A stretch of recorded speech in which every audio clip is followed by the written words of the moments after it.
ഷെയ്ഖ് മുഹമ്മദ് കാരക്കുന്ന് സാഹിബിനോടാണ് ആദ്യ ചോദ്യം. മുസ്ലിങ്ങളെല്ലാം ഭീകരവാദികളല്ലെങ്കിലും മിക്കവാറും എല്ലാ ഭീകരവാദികളും മുസ്ലിങ്ങളാണല്ലോ. എന്താണ് കാരണം? മദ്രസകളിൽ എന്താണ് പഠിപ്പിക്കുന്നത്? തീവ്രവാദവും ഭീകരവാദവുമാണോ?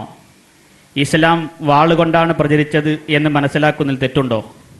ഇന്നത്തെ സാഹചര്യത്തിൽ ഏറെ പ്രസക്തവും പ്രധാനവുമായ സ്വാഭാവികമായും ഉയർന്നു വരുന്ന ചോദ്യമാണ് ഇവിടെ ഉന്നയിക്കപ്പെട്ടത്.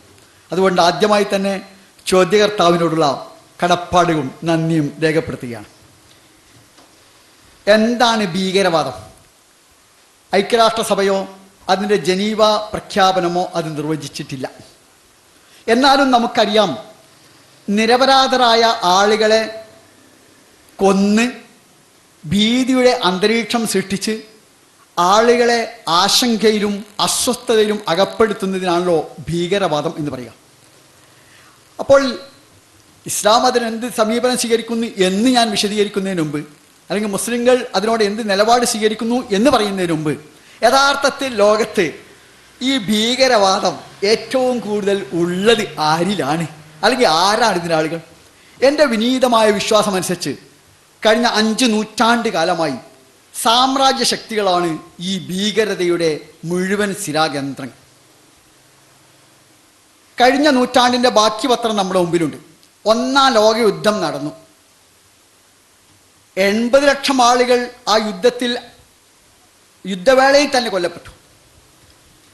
പിൽക്കാല അനുബന്ധ സംഭവങ്ങളിലൂടെ അത് കോടികളായി മാറി. 2-ാം ലോക യുദ്ധത്തിൽ 3 കോടി ആളുകൾ കൊല്ലപ്പെട്ടു. ഈ 80 കോടി നിരപരാധർ കൊന്നതിൽ 80 ലക്ഷം നിരപരാധ കൊന്നതിൽ 3 കോടി 2-ാം യുദ്ധത്തിൽ കൊന്നതിൽ അത് നമ്മൾ പറയുക ലോക മഹായുദ്ധം എന്നാണ്. കാരണം ഈ യുദ്ധം ഉണ്ടാക്കിയവനും ചരിത്രം എഴുതിയവനും ഒരുത്തനാണ്.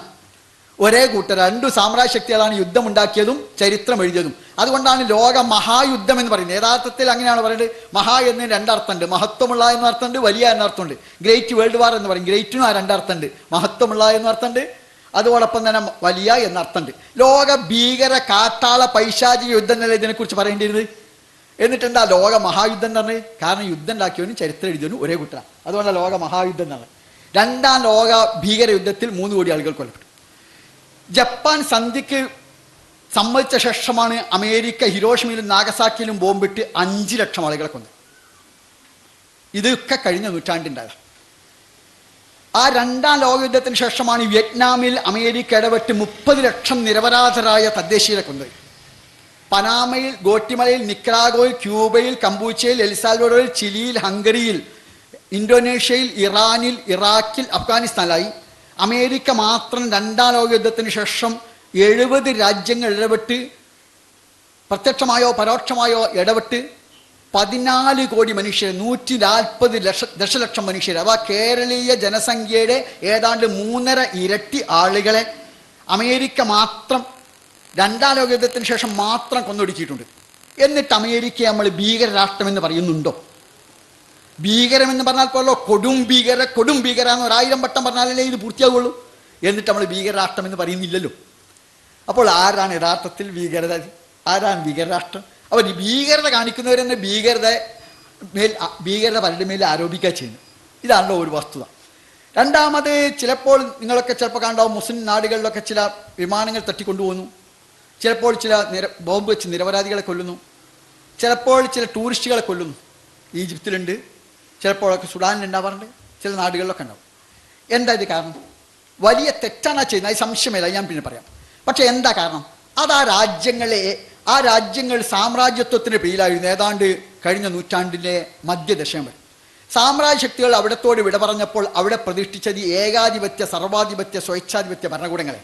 ആ ഭരണകൂടങ്ങൾ ആ രാജ്യത്തിലെ ജനങ്ങളുടെ ജനാധിപത്യപരമായ എല്ലാ അവകാശങ്ങളെയും തകർത്തപ്പോൾ സ്വാഭാവികമായും അവിവേകികളായ, അപക്വമതികളായ, നിരാശരായ, ഇച്ഛാഭംഗം സംഭവിച്ച ഒരു പറ്റം ചെറുപ്പക്കാരാണ് ഈ പണി ചെയ്യുന്നത്.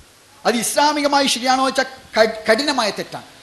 എത്രത്തോളം വെച്ചാൽ നിരപരാധിയായ ഒരു മനുഷ്യയെ കൊല്ലുന്നത് വിശുദ്ധ വേദഗ്രന്ഥത്തിൽ ഒമിൻ അജലി ദാലിക കതബന അലാ ബനി ഇസ്രായീൽ അന്നഹു മൻ ഖതല നഫ്സൻ ബിഗൈരി നഫ്സിൻ ഔ ഫസാദിൻ ഫിൽ അർളി ഫകഅന്നമാ ഖതലനാസ് ജമീഅ. ഒരു നിരപരാധിയായ മനുഷ്യനെ കൊല്ലുന്ന മുഴുവൻ മനുഷ്യരെയും കൊല്ലുന്ന പോലെയാണ്. 650 കോടി മനുഷ്യരെ കൊല്ലുന്ന പോലെയാണ് ഒരാളെ കൊല്ലുന്നത്.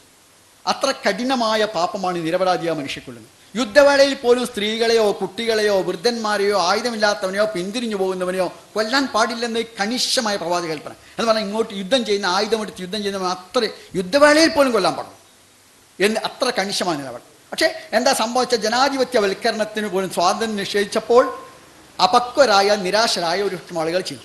അപ്പോൾ ചോദിക്കും, ഇന്ത്യയിലും യഥാർത്ഥത്തിൽ ഭീകരതയുടെ സ്ഥിരാകേന്ദ്രം സാമ്രാജ്യത്വമാണ്, മതമല്ല. ഏതായാലും നിങ്ങൾക്കറിയാം, ഇന്ത്യൻ സ്വാതന്ത്ര്യ സമരത്തിന് നേതൃത്വം നൽകിയ മഹാത്മാഗാന്ധി, അദ്ദേഹം അവസാനത്തെ നിമിഷം വരെയും വിഭജനത്തിനെതിരായിരുന്നു, ഇന്ത്യ പാക് വിഭജനത്തിനെതിരായിരുന്നു. അതേസമയം ആരായിരുന്നു ഈ രാജ്യത്തെ ഹൈന്ദവ സമൂഹത്തിലെന്ന് പറയുന്നില്ല ഞാൻ, പക്ഷേ മുസ്ലിങ്ങളല്ലാത്ത ജനവിഭാഗത്ത് ആരായിരുന്നു ഇന്ത്യയിൽ ആദ്യമായി ദ്വിരാഷ്ട്രവാദം ഉന്നയിച്ച്? സംശയമില്ല, VD സവർക്കർ ആയിരുന്നു. 1936 ഹിന്ദു മഹാസഭാ സമ്മേളനത്തിൽ വെച്ച് ദ്വിരാഷ്ട്രവാദം ആദ്യമായി ഉന്നയിച്ച് VD സവർക്കറാണ്. ഒരിക്കൽ പോലും ക്ഷേത്രത്തിൽ പോയിട്ടില്ലാത്ത, ഒരിക്കൽ പോലും ഈശ്വരവിശ്വാസിയായിട്ടില്ലാത്ത, ഒരിക്കൽ പോലും ദൈവാരാധന നടത്തിയിട്ടില്ലാത്ത, തികഞ്ഞ നിരീശ്വരവാദിയായ ഈശ്വരവിശ്വാസി അല്ലാത്ത VD സവർക്കറാണ് ഇന്ത്യയിൽ ആദ്യമായി ആ പക്ഷത്ത് നിന്ന് സ്വാഭാവികമായും ദ്വിരാഷ്ട്രവാദം ഉന്നയിച്ചു. അതേസമയം മുസ്ലിങ്ങളുടെ കൂട്ടത്തിൽ നിങ്ങൾക്കറിയാം, ഇന്ത്യയിലെ ഇസ്ലാമിക മുസ്ലിം പണ്ഡിത സംഘടനയാണ് ജമിയത്തുൽ ഉലമ ഹിന്ദ്. അവസാന നിമിഷം വരെ വിഭജനത്തിനെതിരായി. മൗലാന ആസാദിനെ പോലെയുള്ള പ്രമുഖ പണ്ഡിതന്മാർ വിഭജനത്തിനെതിരായി. ഇന്ത്യയിലെ ഇസ്ലാമിക പ്രസ്ഥാനമായ ജമാഅത്ത് ഇസ്ലാമി വിഭജനത്തിനെതിരായി. ആദ്യമായി മുസ്ലിം പക്ഷത്ത് നിന്ന് വിഭജനത്തെ അനുകൂലിച്ചുകൊണ്ട് പാകിസ്ഥാൻ വാദം ഉയർത്തിപ്പിടിച്ചാരാണ്? മുഹമ്മദ് അലി ജിന്നയാണ്. ജിന്നയും ഇസ്ലാമുമായുള്ള അല്ലെങ്കിൽ മതവുമായുള്ള ബന്ധം എന്തിനറിയണമെങ്കിൽ ഒന്നുകിൽ നിങ്ങൾക്ക് മൗലാന ആസാദിൻ്റെ ഇന്ത്യ മീൻസ് ഫ്രീഡം വായിച്ചാൽ മതി, അല്ലെങ്കിൽ സ്വാതന്ത്ര്യ മർദ്ദരാത്രി എന്ന ഫ്രീഡം അറ്റ് മിഡ് നൈറ്റ് വായിച്ചാൽ മതി, അതല്ലെങ്കിൽ അറിയപ്പെടാത്ത ജിന്നയുടെ മുഖങ്ങൾ എന്ന JNU പ്രൊഫസർ എഴുതിയ പുസ്തകം വായിച്ചാൽ മതി. ജിന്നയും മതമായിട്ടുള്ള ബന്ധം. അവ യഥാർത്ഥത്തിൽ മതം ഉള്ളവരല്ല, മതവിശ്വാസികളല്ല, ഇത്തരത്തിലുള്ള വർഗീയതയും വിഭാഗീയതക്കും കാരണം. അപ്പോൾ ചോദിക്കും, ഇപ്പോഴും ഇന്ത്യയിൽ നടക്കുന്നുണ്ടല്ലോ, അതുപോലും എന്താണ് സംഭവം? 2-3 സംഭവത്തിലേക്കാണ് നിങ്ങളുടെ ശ്രദ്ധ ക്ഷണിക്കാം. കാരണം അത് ചിലപ്പോൾ ഈ ചോദ്യം ചോദിച്ച ആളുടെ മനസ്സിലുള്ള ചില ധാരണകൾ തിരുത്താൻ സഹായമായേക്കാം. സമാനരായ ആളുകൾ 2002 നവംബർ 3 ഡൽഹിയിലെ അൻസൽ പ്ലാസയുടെ മുമ്പിൽ ഒരു വെളുത്ത അംബാസഡർ കാർ വന്നു നിന്നു. അതിന് 2 ചെറുപ്പക്കാരെ പുറത്തേക്ക് പോലീസുകാർ പുറത്തിറങ്ങി. പോലീസുകാർ പുറത്തിറങ്ങി അവർ 2 പേരെയും വെടിവെച്ചു കൊന്നു. ഇത് കണ്ടുകൊണ്ടിരുന്ന ഡോക്ടർ ഹരികൃഷ്ണൻ അദ്ദേഹം എന്താണ് സംഭവം എന്ന് മനസ്സിലായില്ല. പക്ഷേ ഏതാനും മണിക്കൂർ കഴിഞ്ഞപ്പോൾ അദ്ദേഹം ടെലിവിഷനിൽ വാർത്ത കണ്ടു. ഭീകരവാദികൾ അൻസൽ പ്ലാസ തകർക്കാൻ വന്നു, 2 ഭീകരവാദികൾ പോലീസുമായി ഏറ്റുമുട്ടി മരിച്ചു എന്ന്. ഈ വാർത്ത കണ്ടപ്പോൾ ഹരികൃഷ്ണക്ക് അടങ്ങിയിരിക്കാൻ കഴിഞ്ഞില്ല. കാരണം അദ്ദേഹത്തിൻ്റെ നീതിബോധം സംഭവിച്ചില്ല. അദ്ദേഹം പത്രസമ്മേളനം വിളിച്ച് തൻ്റെ നഗ്നമായ കണ്ണുകൾ കൊണ്ട് നേരിൽ പറഞ്ഞ സംഭവം അദ്ദേഹം അപ്പാടെ പത്രസമ്മേളനത്തിൽ വിളിച്ചു പറഞ്ഞു. അതിൻ്റെ പേരിൽ അദ്ദേഹത്തിന് അനുഭവിക്കേണ്ടി വന്ന സംഭവവും ഇതിൻ്റെ എല്ലാ വസ്തുതകൾ വിശദമായി കൈരളി TV-യുടെ മാനേജിംഗ് ഡയറക്ടറായ ജോൺ ബ്രിട്ടാസ് കലാകൗമുദി വാരിക വിശദമായി എഴുതിയിട്ടുണ്ട്. ഇപ്പോൾ മലയാളത്തിലെ പുസ്തകത്തിൽ അത് എടുത്തു ചേർത്തിട്ടുണ്ട്. ഇതാണ് ഒരു സംഭവം. മറ്റൊന്ന് ഞാൻ പറഞ്ഞുതരാം. നാഗപ്പൂരിലെ RSS കേന്ദ്രം ആക്രമിക്കാൻ വേണ്ടി 3 ഭീകരവാദികൾ വന്നു. 3 ഭീകരവാദികളും സുരക്ഷാ സൈനികരുമായി ഏറ്റുമുട്ടി മരിച്ചു എന്നാണ്. ഈ വാർത്ത വന്നപ്പോൾ മഹാരാഷ്ട്രയിലെ മനുഷ്യാവകാശ പ്രവർത്തകർക്ക് അത് വിശ്വസിക്കാൻ കഴിഞ്ഞില്ല. അങ്ങനെയാണ് ഡോക്ടർ സുരേഷ് ഹൈർനാറിൻ്റെ നേതൃത്വത്തിൽ 6 മനുഷ്യാവകാശ സംഘടനകൾ നാഗപ്പൂർ പോയി മുഴുവൻ സംഭവങ്ങളും അന്വേഷിച്ച് വിശദമായി പഠിച്ചുകൊണ്ട് അവർ 25 നമ്പർ ഇട്ടിട്ട് സമർത്ഥിച്ചിരിക്കുന്നു, തെളിവ് സഹിതം സമർത്ഥിച്ചിരിക്കുന്നു. അവിടെ അങ്ങനെ ഒരു സംഭവമേ ഉണ്ടായിട്ടില്ല. പക്ഷേ നേരത്തെ കാശ്മീരിൽ നിന്ന് പോലീസുകാർ പിടികൂടിയ 3 ആളുകളെ RSS കേന്ദ്രത്തിന് മുമ്പിൽ കൊണ്ടുവന്ന് വെടിവെച്ച് കൊല്ലുകയാണ് ചെയ്തത് എന്ന്. ഇതിൽ ഡോക്ടർ സുരേഷ് ഹൈനാറിനെതിരെ കേസ് ഉണ്ടായിട്ടില്ല, ജോൺ ബ്രിട്ടാസിനെതിരെ ഒരു നടപടി ഉണ്ടായിട്ടില്ല. അതിൻ്റെ അർത്ഥം അവർ പറഞ്ഞത് സത്യമായതുകൊണ്ടാണ് നടപടിക്കാൻ കഴിയാത്തത്. പിന്നെ ഇന്ത്യയിലെ ഏറ്റവും പ്രമാദമായ സംഭവമാണല്ലോ പാർലമെൻറ്റ് ഹൗസ് ആക്രമണം. എന്താണ് പാർലമെൻറ്റ് ഹൗസ് ആക്രമണം എന്ന ഭീകര പ്രവർത്തനത്തിന് പിന്നിൽ സംഭവിച്ചത്? ആ പാർലമെൻറ്റ് ആക്രമണം നടക്കുന്ന ദിവസം ചുരുക്കി പറയാം, അന്ന് പാർലമെൻറ്റ് ഹൗസിന് മുമ്പിൽ മലയാളികളായ കർഷകരുടെ പ്രകടനമുണ്ടായി. അത് റിപ്പോർട്ട് ചെയ്യാൻ ഇന്ത്യൻ എക്സ്പ്രസിൻ്റെ ചീഫ് കറസ്പോണ്ടൻ്റായ കൽപ്പറ്റ സ്വദേശിയായ വിനോദ് K. ജോസ് എന്ന പത്രപ്രവർത്തകൻ വന്നിരുന്നു. അദ്ദേഹം അത് റിപ്പോർട്ട് തയ്യാറാക്കി ഇന്ത്യൻ കോഫി ഹൗസിൽ ചായ കഴിച്ചുകൊണ്ടിരിക്കുകയാണ് ഈ ബഹളം കേട്ടത്. ഓടി വന്നപ്പോൾ അദ്ദേഹത്തോട് എല്ലാവരും പറഞ്ഞു, ഭീകരവാദികൾ പാർലമെൻറ്റ് ഹൗസ് ആക്രമിക്കാമെന്നു, ഭീകരവാദികൾ വെടിയേറ്റ് മരിച്ചു, അവിടെ മൃതശരീരമാണ് കിടക്കുന്നത്. ഉടനെ അദ്ദേഹം ഉയർത്തിയ ആദ്യത്തെ ചോദ്യം, എങ്ങനെയാണ് ഭീകരവാദികൾക്ക് പാർലമെൻറ്റ് ഹൗസ് ആക്രമിക്കാൻ വരാൻ കഴിഞ്ഞത്? തുടർന്ന് അദ്ദേഹം 120 MP-മാരുമായി അഭിമുഖം നടത്തി. ആ 120 MP-മാരുമായി നടത്തിയ അഭിമുഖം അദ്ദേഹം ഇന്ത്യൻ എക്സ്പ്രസിന് റിപ്പോർട്ടാക്കി കൊണ്ടുപോയി കൊടുത്തു. അഥവാ ഇതൊരു സർക്കാർ സ്പോൺസേഡ് സംഭവമാണ് എന്നായിരുന്നു അദ്ദേഹം സമർത്ഥിച്ചത്. പ്രസിദ്ധീകരിച്ചില്ല. 4 മാസം ആ റിപ്പോർട്ടുമായി അദ്ദേഹം ഇന്ത്യൻ എക്സ്പ്രസിന് പിന്നാലെ പോയി. പ്രസിദ്ധീകരിച്ചില്ല. അദ്ദേഹം രാജിവെച്ചു. സ്വന്തം പത്രം തുടങ്ങി, അത് പ്രസിദ്ധീകരിച്ചു. അതിൻ്റെ പേരിൽ അദ്ദേഹത്തിനുണ്ടായ അനുഭവം ഉൾപ്പെടെ അദ്ദേഹം കേരളീയരുമായി മലയാളി വായനക്കാരുമായി പങ്കുവച്ചിട്ടുണ്ട്, എഴുതിയിട്ടുണ്ട്. നിങ്ങൾ ഓർത്ത് നോക്കൂ, നമ്മുടെ പാർലമെന്റ് ഹൗസ് ആക്രമണം, അരുന്ധതി റോയ്, നമ്മുടെ മലയാളിയായ അരുന്ധതി റോയ് ഉയർത്തിയ ചില ചോദ്യങ്ങളിൽ അതെന്താ ഏറ്റവും പ്രധാനമായ ചോദ്യം? ഇന്ത്യയുടെ പാർലമെന്റ് ഹൗസ് ആക്രമിച്ച 6 ഭീകരവാദികൾ ആരാണ്? നിങ്ങൾ ആരെങ്കിലും അവിടെ ഫോട്ടോ ഇന്നേവരെ കണ്ടുകണോ? ഇന്ത്യയിലെ പരമോന്നത നിയമനിർമ്മാണ കേന്ദ്രമായ പാർലമെന്റ് ഹൗസ് ആക്രമിച്ച ഈ ഭീകരവാദികളുടെ ചിത്രം എന്താ ഇവിടെ പ്രസിദ്ധീകരിക്കാത്തത്? അവിടെ പേരെന്താ പുറത്തുവിടാത്തത്? അവിടെ നാളേതാ എന്താ പറയാത്തത്? ഇത്ര കൊടും ഭീകരരായ രാജ്യദ്രോഹികളുടെ ദേശദ്രോഹികളുടെ ഫോട്ടോ പ്രസിദ്ധീകരിക്കേണ്ടതല്ലേ? അവിടെ പേരും നാടും നമുക്കറിയാൻ താല്പര്യമല്ലേ? എന്താ പ്രസിദ്ധീകരിക്കാത്തത്? എന്ന് മാത്രമല്ല, അതിൻ്റെ പേരിൽ ജയിലിൽ കിടക്കേണ്ടി വന്ന ഒരാളുടെ 6 മാസം തിഹാർ ജയിലിൽ. അത് നിങ്ങൾക്കറിയാവുന്ന പ്രൊഫസർ SR ഗിലാനി ആയിരുന്നു. പക്ഷേ SR ഗിലാനിയെ അറസ്റ്റ് ചെയ്തപ്പോൾ സ്വാഭാവികമായും ഡൽഹിയിലെ മനുഷ്യാവകാശ പ്രവർത്തകരായ സ്വാമി അഗ്നിവേശ്, അതുപോലെ തന്നെ നന്ദിത അസ്കർ, കുൽദീപ് നെയ്യാർ, സുബ്രത ചക്രവർത്തി തുടങ്ങിയ മനുഷ്യാവകാശ പ്രവർത്തകർ സഹിക്കാൻ കഴിഞ്ഞില്ല.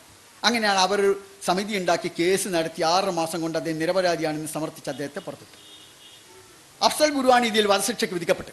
ആ സംഭവത്തെ അരുന്ധതി റോയ് ഈ നേരത്തെ പറഞ്ഞ ചോദ്യങ്ങൾ ഉൾപ്പെടെ വിശകലനം ചെയ്തുകൊണ്ട് പറഞ്ഞിട്ടുണ്ട്, സമർത്ഥിച്ചിരിക്കുന്നു 13 പോയിന്റുകളിൽ. അമേരിക്കയിലാണ് ആ പുസ്തകം ആദ്യം പ്രസിദ്ധീകരിച്ചത്. പിന്നെ ഇന്ത്യയിൽ ഏതാണ്ട് എല്ലാ ഭാഷകളിലും ആ പുസ്തകം ലഭ്യമാണ്. അരുന്ധതി റോയുടെ കൊച്ചു പുസ്തകം അഫ്സൽ ഗുരുവിനെ കുറിച്ച്.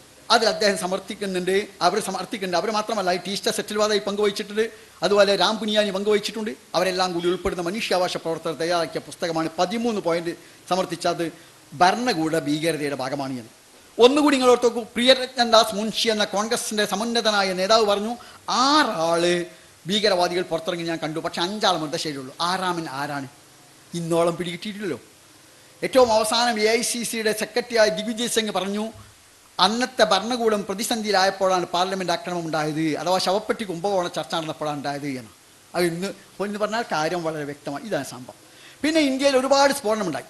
ആ സ്ഫോടനങ്ങളുടെയൊക്കെ നിജസ്ഥിതി ഇടയ്ക്ക് വന്നുകൊണ്ടിരുന്നു. ഹേമന്ത് കർക്കറെ എന്ന ഇന്ത്യയിലെ സാംഭാവികമായ കുറ്റാന്വേഷണ വിഭാഗത്തിൽ. അങ്ങനെ മലേഗാവ് സ്ഫോടനത്തിൽ നിന്നാണ് തുടക്കം. നമുക്കൊക്കെ അറിയാവുന്ന മലേഗാവ് സ്ഫോടനം സംഘടിപ്പിച്ച ആരായിരുന്നു? ലഫ്റ്റനന്റ് കേണലായിരുന്നു അദ്ദേഹം. പ്രഗ്യാ സിംഗ് ഠാക്കൂർ ഒന്ന്, മറ്റേ അദ്ദേഹം lieutenant colonel Purohit, colonel Purohit, അവരെ അങ്ങനെ ഉൾപ്പെടുന്ന സംഘമായി. അതവർ തന്നെയാണ് ഏത് മലേഗാവ് സ്ഫോടനം, മക്ക മസ്ജിദ് സ്ഫോടനം, സംജോത എക്സ്പ്രസ് സ്ഫോടനം, അതുപോലെ അജ്മീർ സ്ഫോടനം. ഇത് 4 സംഘടിപ്പിച്ച അവരാണെന്ന് തെളിഞ്ഞുകൊണ്ടിരിക്കുകയായിരുന്നു. അതിൽ ഏറ്റവും വലിയ പ്രത്യേകത എന്ന് വെച്ചാൽ, മക്ക മസ്ജിദ് സ്ഫോടനത്തിൽ പ്രതികളായി ചേർക്കപ്പെട്ട ആളുകൾ വിചാരണ നേരിട്ടുകൊണ്ടിരിക്കുകയാണ്. അവരല്ല കുറ്റവാളികൾ, മറിച്ച് അത് പ്രഗ്യാ സിംഗ് ഠാക്കൂറും അതുപോലെ അതുപോലെ തന്നെ കേണൽ പുരോഹിതുമൊക്കെയാണ് എന്ന് തെളിയിക്കപ്പെട്ടുകൊണ്ടിരിക്കുകയാണ്. ആ ഘട്ടത്തിലാണ് ഇങ്ങനെ സംഭവം ഉണ്ടാവുന്നത് എന്നർത്ഥം. അങ്ങനെ അത് തെളിഞ്ഞൊടിക്കെ ആണ് അവർ കൊല്ലപ്പെടുന്നത്. ആര് കൊല്ലപ്പെട്ടു? ഹേമന്ത് കർക്കറെ കൊല്ലപ്പെട്ടത് മുംബൈ സ്ഫോടനത്തിലാണ്. മുംബൈ സ്ഫോടനം ആരാ സംഘടിപ്പിച്ച? നമ്മുടെ സർക്കാർ പറയുന്നു 10 പ്രതികളാണ്, 9+1, 9 ആൾ കൊല്ലപ്പെട്ടു. അമീർ കസബ് പിടിക്കപ്പെടുകയും ചെയ്തു, 10 ആൾ. പക്ഷേ 14 നിലയിലെ താജ് ഹോട്ടലിലെ 14 നിലയിൽ ആക്രമണം നടക്കുകയും അതോടൊപ്പം തന്നെ നരിമാൻ ഹൗസിൽ ആക്രമണം നടക്കുകയൊക്കെ ചെയ്യുന്ന എങ്ങനെ ഈ 10 ആൾ സംഘടിപ്പിച്ച് 60 മണിക്കൂർ അവരെ നേരിടാൻ എന്തുകൊണ്ടാണ് വേണ്ടി വന്നത്? അവിടെയാണ് പ്രശ്നം. ഇന്ത്യയിലെ 89,000 കോടി രൂപ സുരക്ഷയ്ക്ക് ചെലവഴിച്ച ശേഷവും ഇതിലെ കുറ്റവാളികളെ കണ്ടെത്താൻ വേണ്ടി ചെയ്ത എന്താ നിങ്ങൾക്കറിയാമോ? അതൊന്ന് അമേരിക്കയിലെ രഹസ്യാന്വേഷണ വിഭാഗമായ CIA കേസ് അന്വേഷണം ഏൽപ്പിച്ചു, മറ്റൊന്ന് FBI ഏൽപ്പിച്ചു, മൂന്നാമത്തേത് ഇസ്രായേലിലെ മൊസാദിനെ ഏൽപ്പിച്ചു. അപ്പോൾ എന്താ വെച്ചാൽ കള്ളനെ കുറുക്കനെ കോഴിക്കൂടിന് കാവലിരുത്തി കള്ളനെ പിടിക്കാൻ ഏൽപ്പിച്ചു. ഇന്ത്യ ശിഥിലമാകണമെന്നും ഇന്ത്യയിലെ ജനങ്ങൾ അസ്ഥിരപ്പെടണമെന്നും ഈ രാജ്യം അസ്ഥിരപ്പെടണമെന്നും ഈ രാജ്യത്തെ വ്യത്യസ്ത ജനവിഭാഗങ്ങൾക്കിടയിൽ അവിശ്വാസം വളരണമെന്നും അവർക്കിടയിൽ അസ്വാസ്ഥ്യം ഉണ്ടാകണമെന്നും ആഗ്രഹിക്കുന്ന സാമ്രാജ്യ ശക്തികൾ തന്നെയാണ് ഇന്ത്യയിലും പാകിസ്ഥാനും അന്വേഷിക്കുന്നത്. അതാണ് പ്രത്യേകത.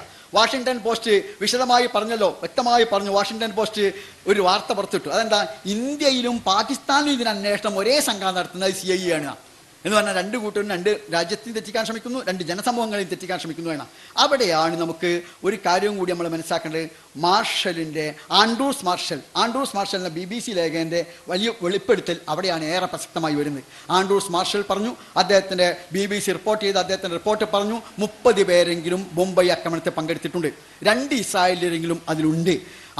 അതുപോലെ തന്നെ പാശ്ചാത്യരായ വെള്ളക്കാരായ 3 പേരെങ്കിലും അതിലുണ്ടായിട്ടുണ്ട്. അതിൽ മറാഠി സംസാരിക്കുന്നവരുമുണ്ട്. അപ്പോൾ ചോദിക്കും, ഈ കസബും അതുപോലെ കുറേ മുസ്ലിങ്ങൾ കയ്യിൽ ഉണ്ട്. അവരൊക്കെ നമ്മൾ പറഞ്ഞ പോലെ ലഫ്റ്റനന്റ് കേണൽ പുരോഹിത് പറഞ്ഞതുപോലെ അദ്ദേഹം കാശ്മീരിൽ നിന്ന് സംജോത എക്സ്പ്രസ് സ്ഫോടനം നടത്താൻ വേണ്ടി 2 ആളുകളെ വാടക കൊടുത്തു, 25,000 രൂപ കൊടുത്ത്. അങ്ങനെ വാടകയ്ക്കെടുക്കപ്പെട്ട ഒരുപാട് ആളുകൾ ഈ ഭീകരപ്രവർത്തനത്തിൽ പങ്കുവയ്ക്കുന്നുണ്ട്. പ്രത്യേകിച്ചും ദരിദ്രമായ കുടുംബത്തിൽ വളർന്ന വളരെ പാവപ്പെട്ട മതബോധമൊന്നുമില്ലാത്ത മിക്കവാറും അധോലോക പ്രവർത്തകരായ ആളുകളെ ഇവിടുത്തെ ഇന്ത്യയെ അസ്ഥിരമാക്കാൻ ആഗ്രഹിക്കുന്ന, ഇവിടുത്തെ ജനങ്ങൾക്കിടയിൽ ഭിന്നത ഉണ്ടാക്കാൻ ആഗ്രഹിക്കുന്ന സാമ്രാജ്യശക്തിയുടെ ഏജൻസികൾ അവരെ വാടകയ്ക്കെടുത്ത് ഇത്തരം പണികൾ ചെയ്യുന്നുണ്ട്. അതിൻ്റെ ഫലമാണ് ഇത്തരത്തിലുള്ള പലപ്പോഴും ഈ രാജ്യത്ത് നടക്കുന്നത് എന്നർത്ഥം. എന്ന് പറഞ്ഞാൽ ഈ രാജ്യത്തെ ശിഥിലമാക്കിക്കൊണ്ട് ഈ രാജ്യത്തെ കയ്യിലെടുക്കുന്ന സാമ്രാജ്യശക്തിയുടെ താല്പര്യമാണ്. അത് കഴിഞ്ഞ 5 നൂറ്റാണ്ട് കാലമായി തുടരുന്ന ഭീകരപ്രവർത്തനമാണ്. അതേസമയം തീർച്ചയായും മുസ്ലിം സമൂഹത്തിൽ ഉൾപ്പെടെ ചില ആളുകളെ വിൽക്കപ്പെടുന്നുണ്ട്, അവർ ഭീകരപ്രവർത്തനം ഏർപ്പെടുന്നുണ്ട്.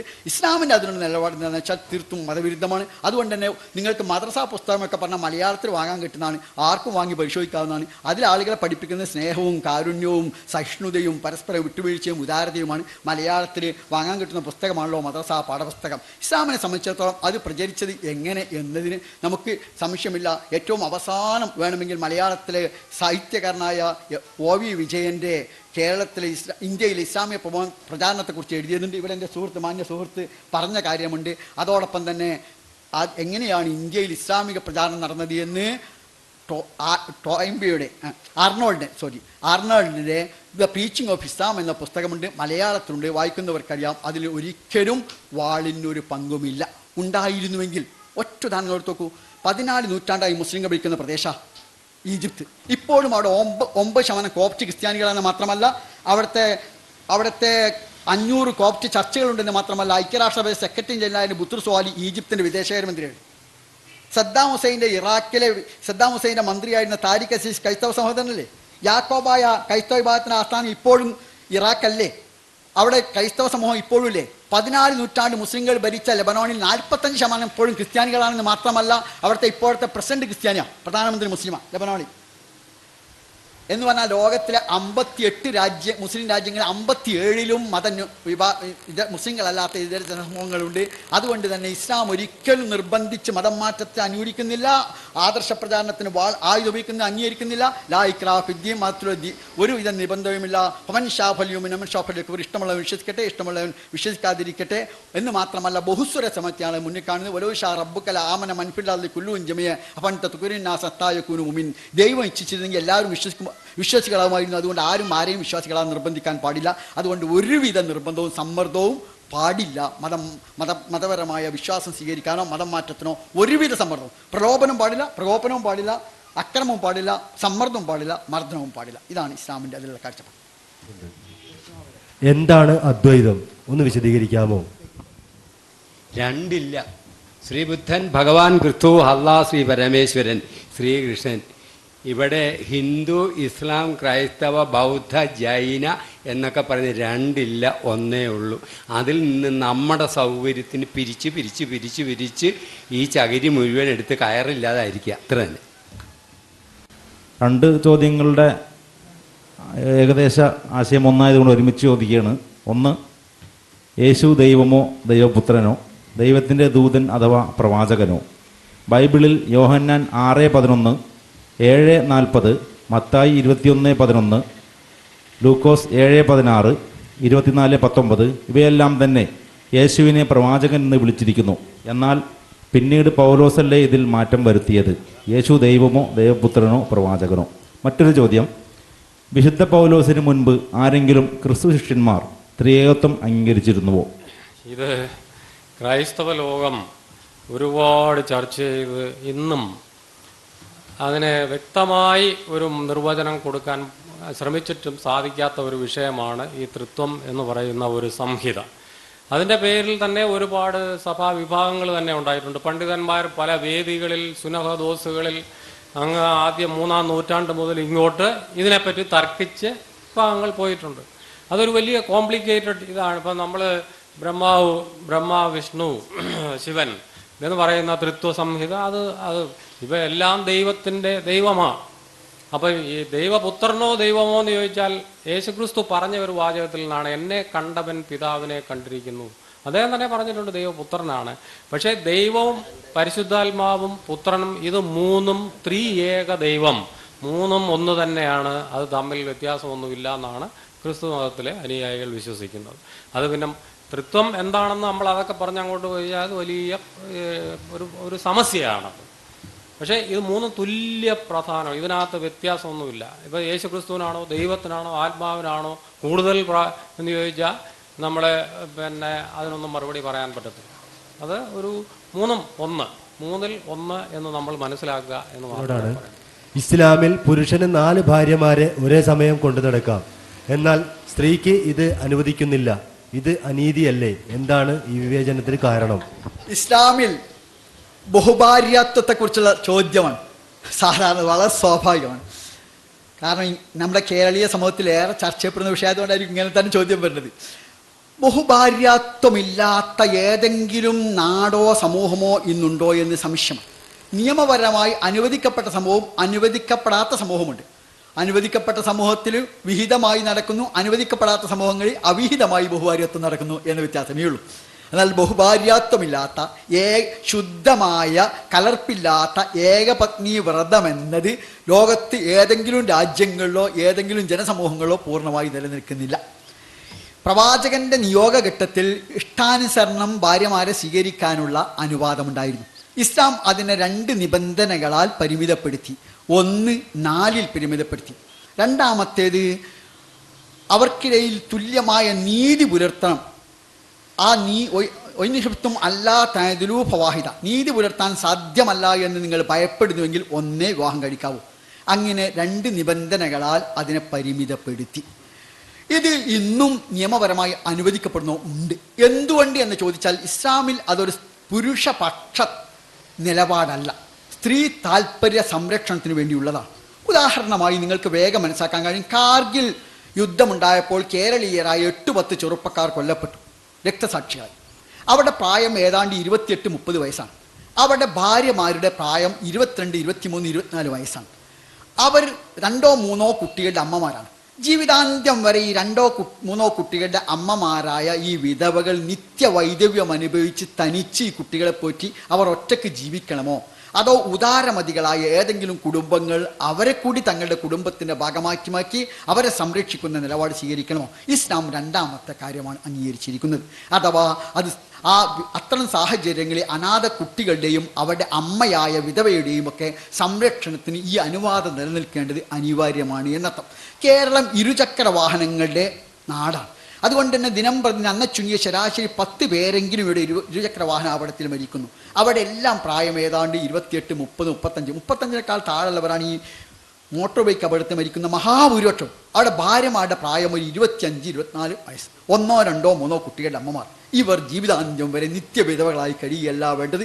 ഉദാരമതികളായ ഏതെങ്കിലും കുടുംബം അവരെ സ്വീകരിച്ചുകൊണ്ട് ആ കുടുംബത്തിൻ്റെ ഭാഗമായി മാറേണ്ടതുണ്ട്. അപ്പോൾ ചോദിക്കും, അങ്ങനെ ഉദാരമതികളായ ആളുകളുണ്ടോ?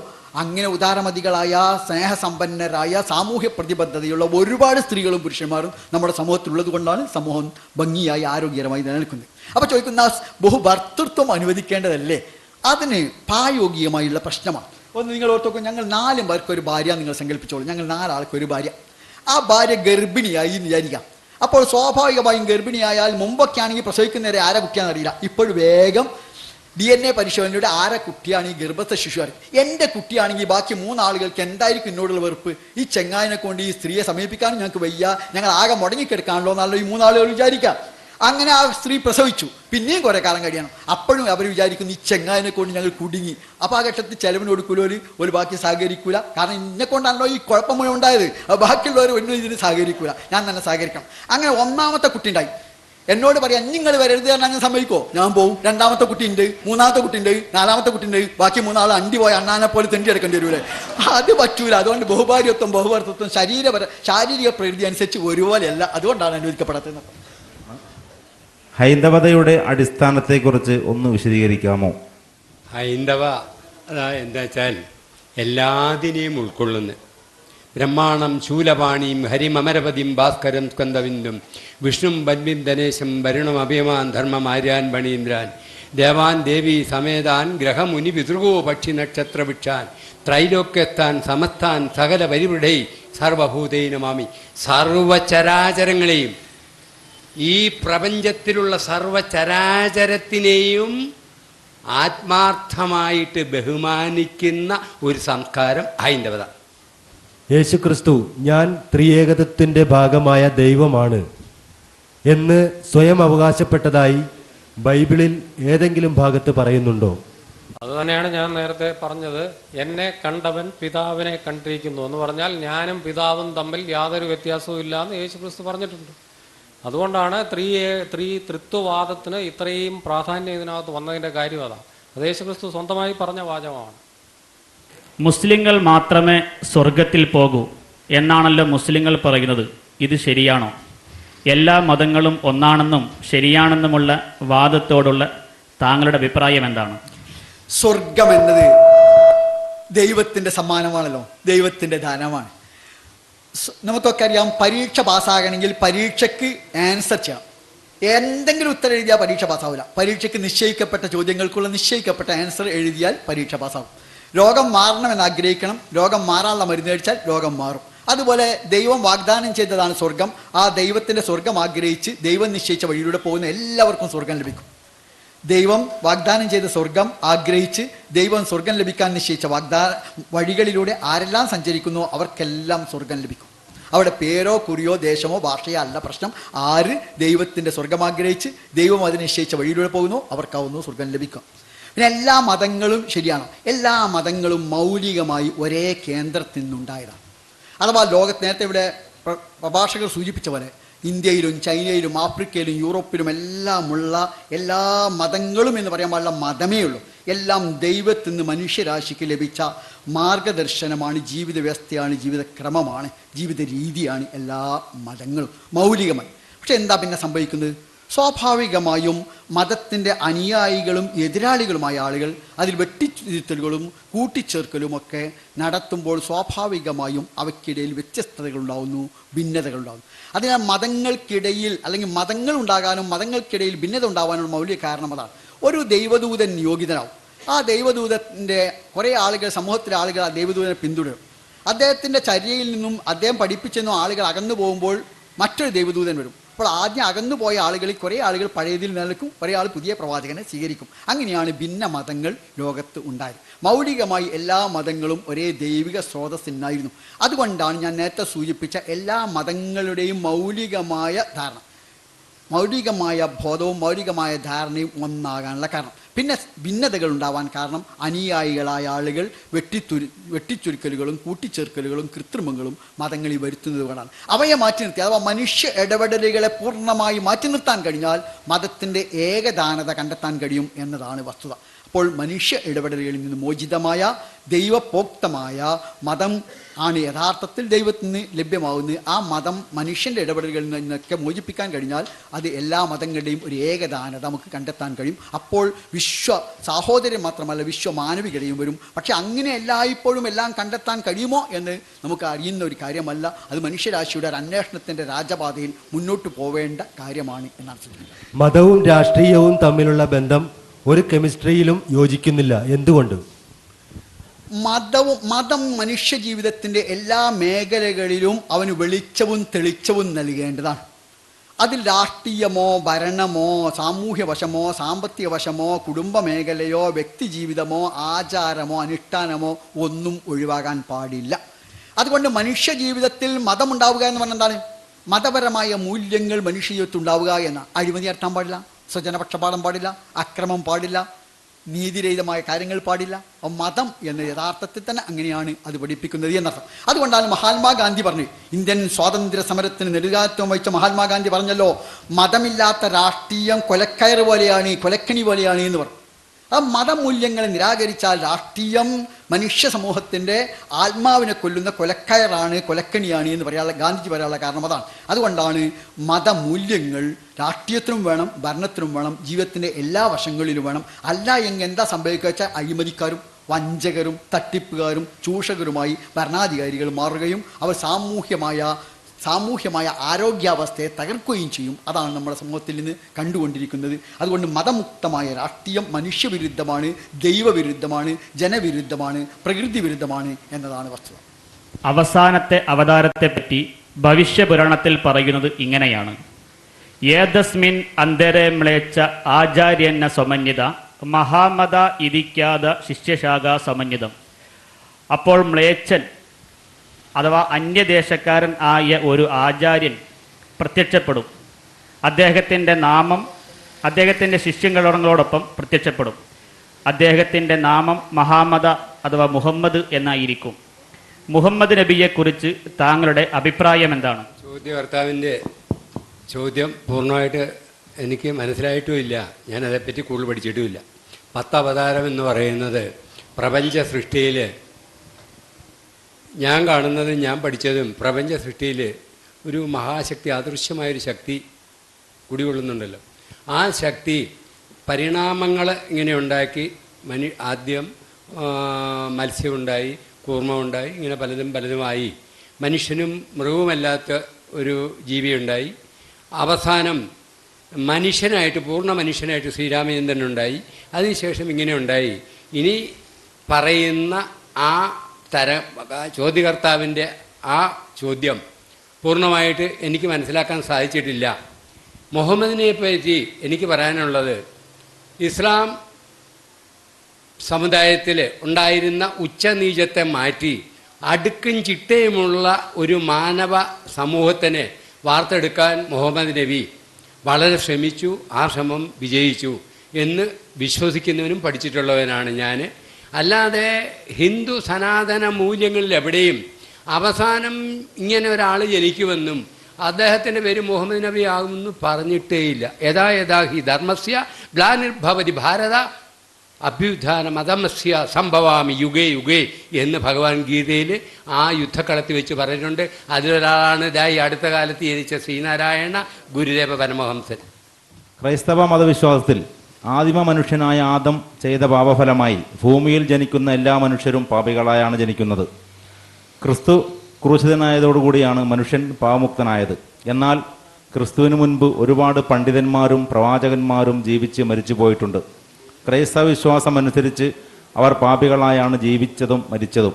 അത് ദൈവം അവരോട് ചെയ്ത അനീതിയല്ലേ? ക്രൈസ്തവ വിശ്വാസം അനുസരിച്ച് നമുക്കാരെയും വിധിക്കാൻ അവകാശമില്ല.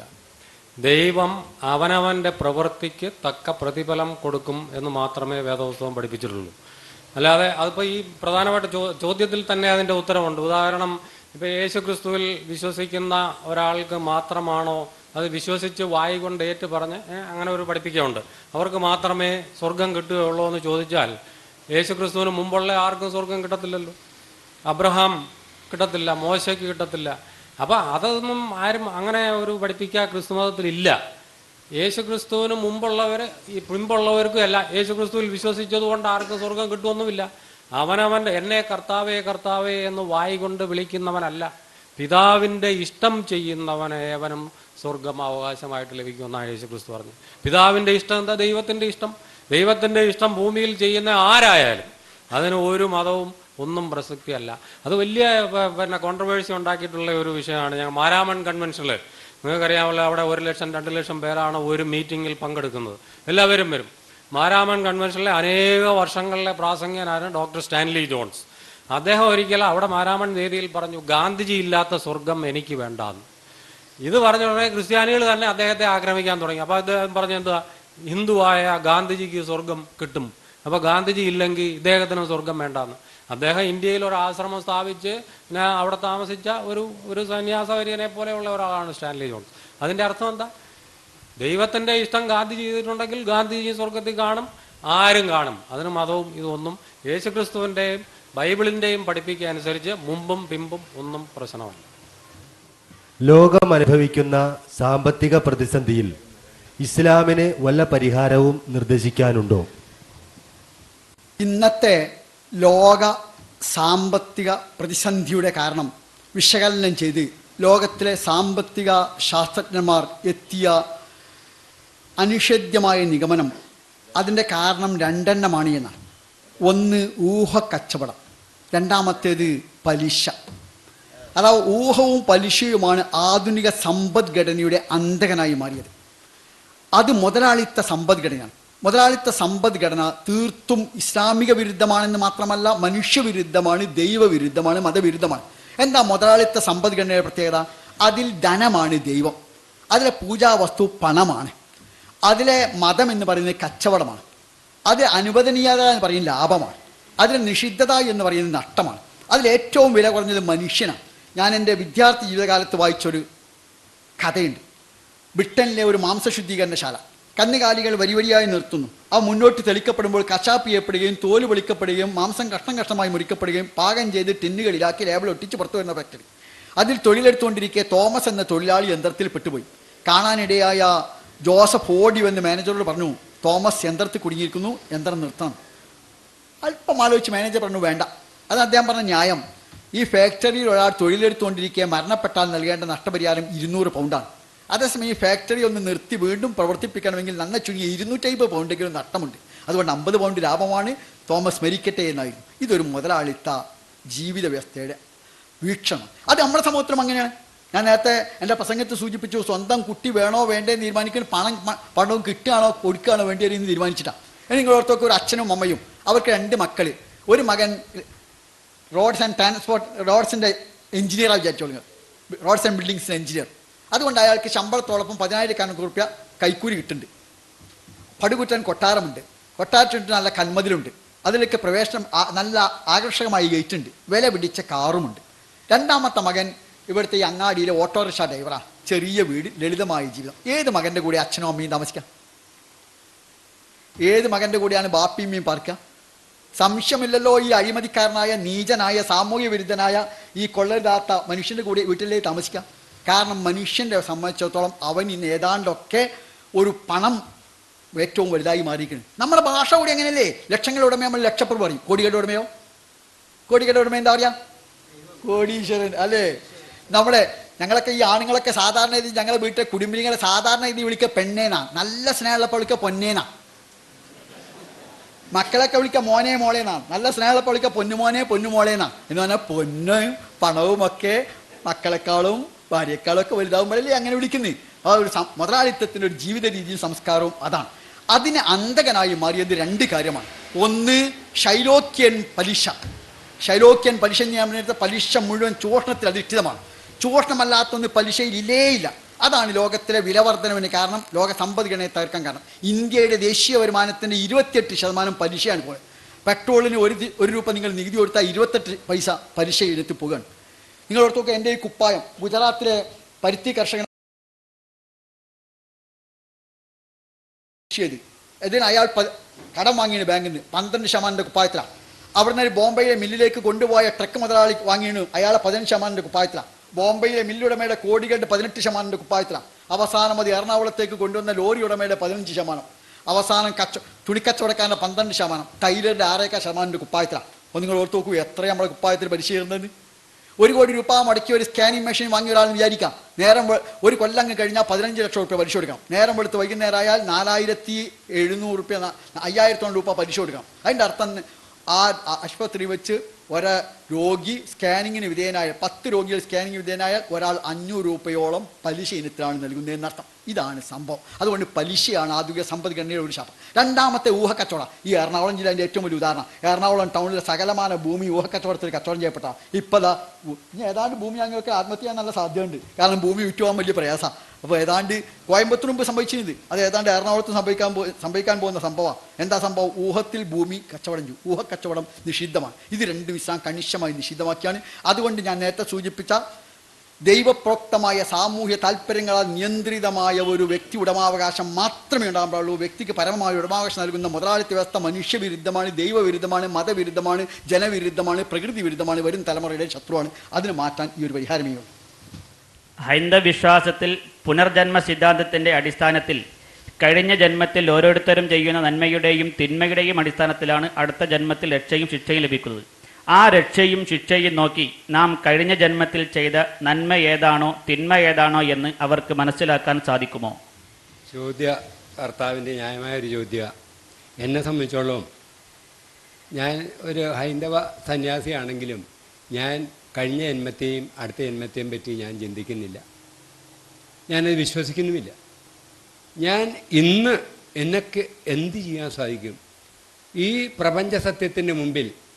അതായത് ഞാൻ കാണുന്നൊരു കാഴ്ചപ്പാട്, പണ്ട് സന്യാസി 4 ശിഷ്യന്മാരുണ്ടായിരുന്നു. ഒരു പൊട്ടനായ ഒരു ശിഷ്യൻ, വലിയ വിദ്യാഭ്യാസമൊന്നുമില്ല, അതൊരു പാവം ശിഷ്യനുണ്ടായിരുന്നു. 4 പേരെയും വിളിച്ച് 4 പഴം കൊടുത്തു. ആരും കാണാതെ കഴിച്ചിട്ട് വരാൻ പറഞ്ഞു. 3 പേരും മിടുക്കന്മാർ അങ്ങോട്ട് മാറി നിന്നുകൊണ്ട് സ്വാമിയുടെ പുറകെ നിന്നുകൊണ്ട് ഇത് കഴിച്ചു. ഒരു പാവം പിടിച്ച അവിടെ ഈ സന്യാസിയെ ശുശ്രൂഷിക്കുന്ന ആളാണ്. അയാൾ ഈ പഴവും കൊണ്ട് നടന്ന് 3-4 ദിവസം കൊണ്ട് നടന്ന് അളിഞ്ഞ് പോകാറായപ്പോൾ ഈ ആപ്പിൾ തിരിച്ചു കൊണ്ടുവന്നു. ഗുരുവേ എന്നെക്കൊണ്ട് പറ്റില്ല ഇത് കഴിക്കാൻ തുടങ്ങി. എന്തേ? അവരൊക്കെ കഴിച്ചല്ലോ, കഴിച്ചു കാണും, അവർ കഴിച്ചു കാണും. അപ്പം നീ എന്താ കഴിക്കാഞ്ഞേ?